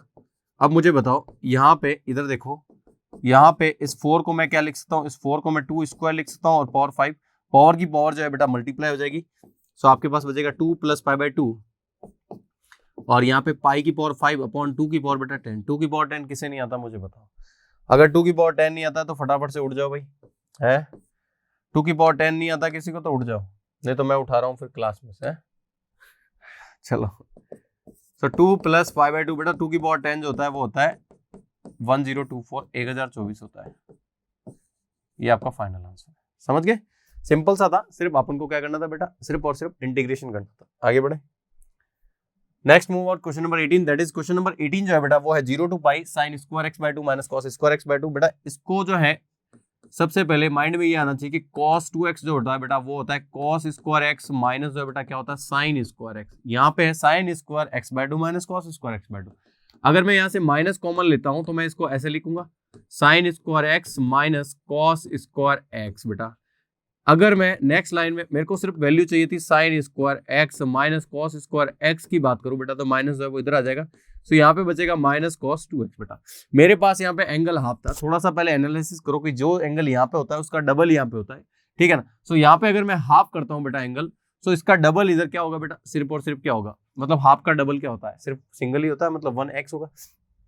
सो इस पूरे की जगह मैं क्या लिख सकता हूँ, माइनस 0 जो है वो पाई, और इसकी जगह माइनस कॉस एक्स लिख सकता हूँ। सो कॉस एक्स और ये हो गया बेटा dx। अब मुझे बताओ आप कि कॉस एक्स का जो इंटीग्रल है बेटा तो वो क्या होता है, तो वो होता है सिंपली साइन एक्स होता है एंड 0 टू पाई। अच्छा अब आप लिमिट अप्लाई करोगे बेटा तो ये हो जाएगा आपके पास साइन पाई माइनस साइन 0, ये भी 0 ये भी 0 0 0 0 0 0 0 0, ठीक है सब 0। समझ गए? तो क्वेश्चन नंबर 18 जो है उसका फाइनल आंसर क्या आ गया आपके पास 0। Clear? Okay, now let's move on next question, question number 19 that is integral 0 to 6x plus 3 upon x square plus 4। बेटा क्या है आपके पास, x स्क्वायर प्लस 4। चलो बेटा अब आपको ये क्वेश्चन करना है, मुझे बताओ कि इसका डेरिवेटिव क्या सेट हो रहा है। क्या आप जनरली दिमाग में ये लाओगे क्योंकि x स्क्वायर प्लस 4, क्योंकि प्रॉपर फ्रैक्शन में जनरली यही आपको दिमाग में लाना होता है कि अगर आप इसका डेरिवेटिव बेटा करते हो D upon D x x square plus 4 का, तो आपके पास जो आता है वो आता है 2x, ले देके 2x आता है। मैं कह रहा हूं ऊपर से 3 अगर आप कॉमन लेते हो बेटा, सो अगर आप 3 कॉमन लेते हो 0 टू 2, सो यहाँ पे आपके पास आएगा 2x प्लस, अच्छा 3 कॉमन लिया तो 2x प्लस क्या आएगा 1, और यहाँ पे क्या है बेटा एक्स स्क्वायर प्लस 4 हो गया। आपका काम बहुत इजी बना दिया मैंने। अब मुझे बताओ फटाफट, अगर मैं इसको ऐसे कैसे रखूं 0 टू 2, तो इसको मैं स्प्लाइट कर सकता हूँ 2x अपॉन के बेटा X square plus 4 plus 1 upon के एक्स स्क्वायर प्लस 4 को मैं लिख सकता हूँ 2 का स्क्वायर। बताओ ये बात कैसी लगी? चलो आगे बढ़े। अब देखो मैं क्या करूंगा, 2x अपॉन ये आ गया, ये आ गया। अब मैं दोनों को इंडिविजुअल ले लेता हूं बेटा। So 3 0 to 2 2x dx upon x square plus 4 and 0 to 2 dx upon x square plus 2 square. आगे बढ़े, इधर कर लूं मैं इसको मिटा दो, इसका कोई काम नहीं है।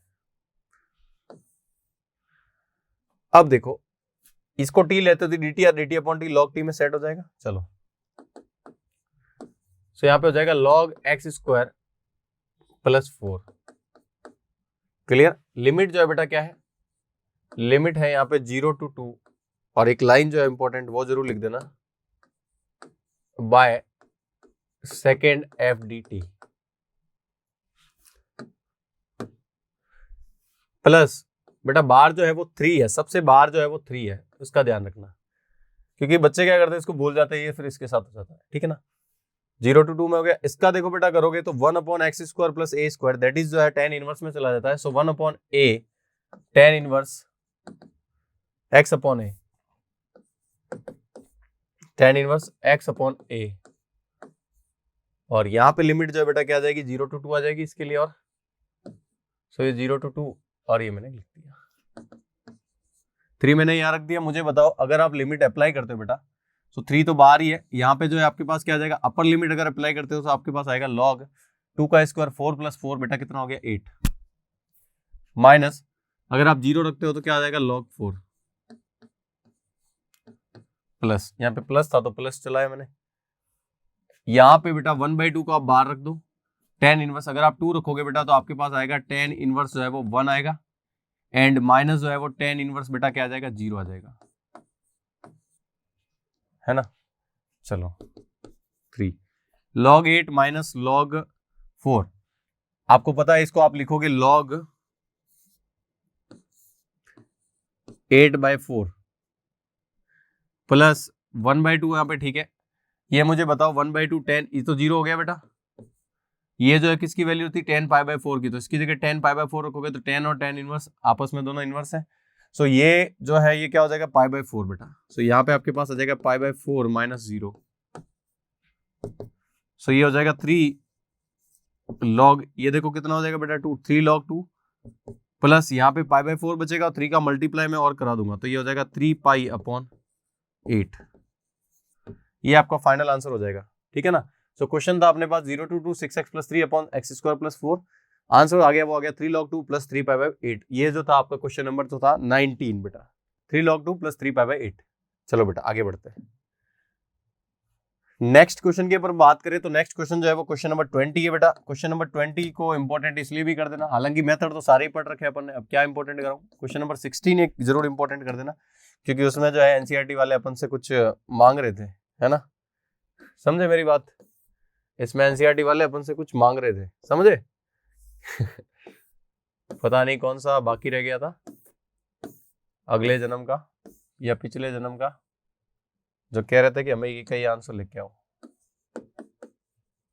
हो सकता आ जाए बेटा, तो आंसर आपको लाना पड़ेगा फिर। तो बेटा ये करते हैं क्वेश्चन, इस क्वेश्चन में देखो क्या करेंगे, इस क्वेश्चन में सबसे पहले आप इसको सेपरेट तो कर लो, सो 0 to 1 x e⁻x dx plus 0 to 1 sin π/x + 4 dx बेटा by second F D T, second F D T से बेटा अगर आप इसका इंटीग्रल करते हो तो देखो आपके पास क्या आएगा, आपके पास ये आएगा कि यहाँ पे देखो, यहाँ पे x e⁻x है, मैंने आपको क्या बोला था, जब भी ऐसे मल्टीप्लाई में आता है फंक्शन, सो यहाँ पे आपको जो है वो इंटीग्रेशन बाय पार्ट्स जो मेथड है वो काम में लेना, दैट इज मल्टीप्लीकेशन या फिर प्रोडक्ट ऑफ टू फंक्शन जब आपके पास होता है तो आप उसका इंटीग्रेशन कैसे करोगे, so first function integration of second minus integration differential of first integration of second, ये आपका फॉर्मूला था। सो इसके अकॉर्डिंग अगर मैं यहाँ पे चलूं इंटीग्रेशन बाय पार्ट्स, मैं यहाँ पे लिख देता हूँ बेटा, किससे करोगे इसको, इसको आप करोगे इंटीग्रेशन बाय पार्ट्स, चलो तो देखो क्या आ जाएगा, first function integration of second ये आएगा, अच्छा first function second function ILATE आपको याद रखना बेटा, क्या याद करना, आइलेट ILATE, अच्छा e⁻x एक्सपोनेंशियल फंक्शन होता है सबसे बाद में आता है, सो दिक्कत नहीं हुई, ये थोड़ा ध्यान रखना है ना। First function integration of second minus integral differentiation of first 1 and integration of second e⁻x, और ये हो गया dx बेटा, इसको मैंने आप कर दिया यहाँ पे इंटीग्रेशन बाय पार्ट से, और ये मैंने लगा दिया 0 to 1, ओके, प्लस साइन का बेटा जो होता है वो होता है minus cos π/x + 4 sorry π/x/4, and मैं ये कह रहा था कि x का जो कोफिशिएंट होता है वो अपॉन में और आता है, तो यहाँ पे हो जाएगा π/4 बेटा, एंड इस पे जो है अपनी लिमिट लगेगी क्या 0 to 1, ये होने के बाद अब देखो करते हैं इसको, ये हो जाएगा x e⁻x माइनस ये e⁻x है, इसका भी वही सेम ही होगा, ये हो जाएगा e⁻x, और लिमिट जो है वो लग जाएगी आपके 0 to 1, अच्छा प्लस हटाओ यहाँ से, मैं ये कह रहा था कि ये माइनस और ये पाई बाई 4 बाहर ले लो, ये पाई बाई 4 है, ये हो जाएगा 4 अपॉन पाई, और यहाँ पे आपके पास जो बचेगा वो बचेगा cos पाई x अपॉन 4, और लिमिट जो है बेटा वो बचेगी 0 to 1। अब बताओ मुझे, अपर लिमिट लगाओगे बेटा, जब अपर लिमिट लगाओगे आप तो आपके पास देखो क्या हो जाएगा,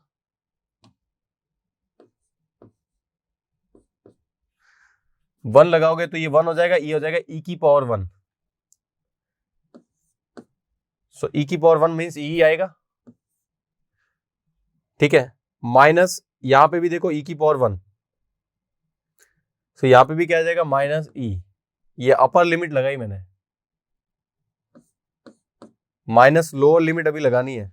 0 लगाओगे तो ये 0 के साथ मल्टीप्लाई हो जाएगा 0, और यहाँ पे किसी की पावर 0 हो जाएगा 1 हो जाएगा, सो 0 माइनस 1। वापिस से देखते हैं, अगर मैं यहाँ पे 1 लगाता हूं तो ये हट गया, 1 लगाने के बाद e की पावर 1 एंड e की पावर 1 गायब, माइनस करके मैं 0 लगाता हूं तो ये पूरा ही हट जाएगा, और उस माइनस के बाहर ये 0 माइनस, फिर यहाँ पे ये 0 लगाऊं, किसी की पावर 0 हो जाए वो 1 होता है, ये हो गया, ठीक है। चलो माइनस पाई बाई 4, यहाँ पे देखो अगर आप लिमिट लगाओगे 1 बेटा, तो यहाँ पे x की जगह 1 रखोगे तो आएगा cos पाई बाई 4, एंड अगर आप लिमिट लगाओगे बेटा 0 तो आ जाएगा cos 0, क्योंकि x का मल्टीप्लाई है तो क्या हो जाएगा cos 0। यहां से ये कुछ नहीं बचा, ये तो गया पूरा का पूरा, और ये बचा 1 माइनस, क्योंकि minus minus plus 1, 4 upon pi बेटा, cos pi by 4 that is 1 upon root 2, क्योंकि cos 45 है, cos 45 1 अपॉन रूट 2 होता है, माइनस जो है ये 1 कर दिया मैंने यहाँ पे। चलो, क्योंकि cos 0 1 होता है, अब कैलकुलेशन कर दो तो ये अपने पास कितना हो जाएगा बेटा 4 अपॉन रूट 2, बेटा इसको 2 रूट 2 भी कर सकते हैं अगर आप इसको कैंसिल करो तो, ठीक है, और इस 4 अपॉन पाई का इससे मल्टीप्लाई करोगे तो ये हो जाएगा प्लस 4 अपॉन पाई। देख लो कौन सा जो है वो आंसर आपको मिल रहा है, अगर ऊपर वाला मिल रहा है तो ठीक है, और नीचे जो भी मिल रहा है ठीक है। ये था आपका क्वेश्चन नंबर 20, क्लियर है। चलो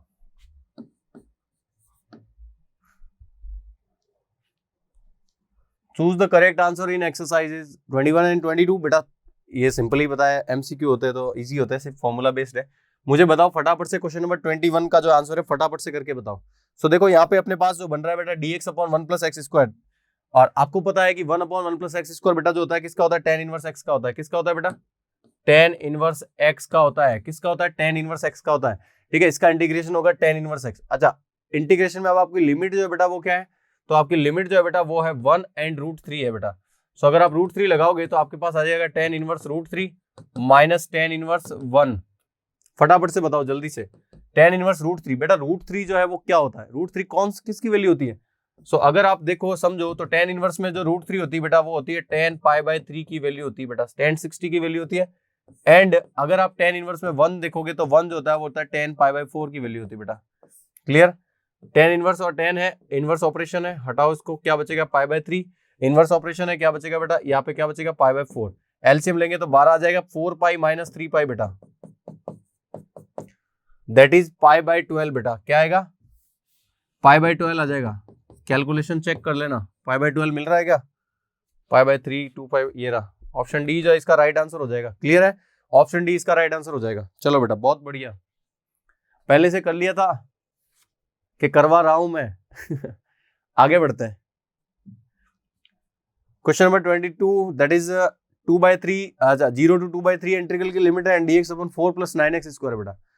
अब आप जो इसको किस तरीके से करते हो, मैं तो कह रहा हूं आप इसको ऐसे कर लो, 0 to 2/3 अच्छी बात है, dx अपॉन, आप यहां से जो है बेटा कॉमन ले लो, आप यहां से 9 को बेटा कॉमन ले लो। सो 9 को अगर आप कॉमन लोगे तो 9 बाहर आ गया, आपके पास बचेगा एक्स स्क्वायर प्लस 4/9। बेटा नेक्स्ट स्टेप में आप इसको क्या करो, 1/9 तो ठीक है, 0 to 2/3 भी ठीक है, ये dx भी ठीक है, सब कुछ ठीक है, पर यहाँ पे जो है एक चीज जो है वो ठीक नहीं है, आपको सही करनी पड़ेगी। एक्स स्क्वायर प्लस यहाँ पे करोगे 4/9 है, इसको आप 2/3 का बेटा क्या लिख सकते हो, होल स्क्वायर लिख सकते हो। चलो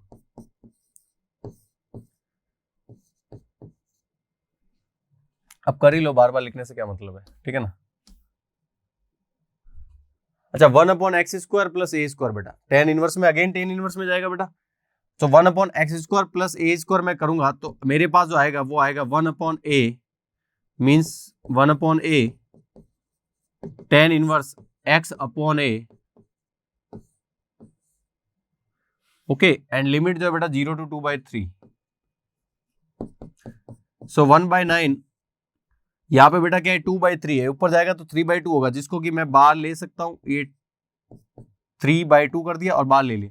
लिमिट अप्लाई करूंगा तो मेरे पास जो है वो अपर लिमिट लगाऊंगा, सो tan इनवर्स x की वैल्यू बेटा 2/3 है ऑलरेडी, और अपॉन में मेरे पास 2/3 पड़ा है। चलो एक काम तो हो गया, माइनस अगर मैं यहाँ पे tan इनवर्स यहाँ पे 0 लगाता हूं तो मेरे पास क्या हो जाएगा, 0 हो जाएगा, ये हट जाएगा आपके पास, तो 3/, अच्छा पाई वगैरह कुछ नहीं आएगा, कुछ तो पड़ा होगा यार, अच्छा पाई आएगा कैसे, पाई तो मैं रखूंगा तब आएगा ना। क्या बचा बेटा 3/9 to 18 एंड tan इनवर्स यहाँ पे बचा बेटा 1 और यहाँ पे बेटा ये 0 हो जाएगा पूरा का पूरा, है ना।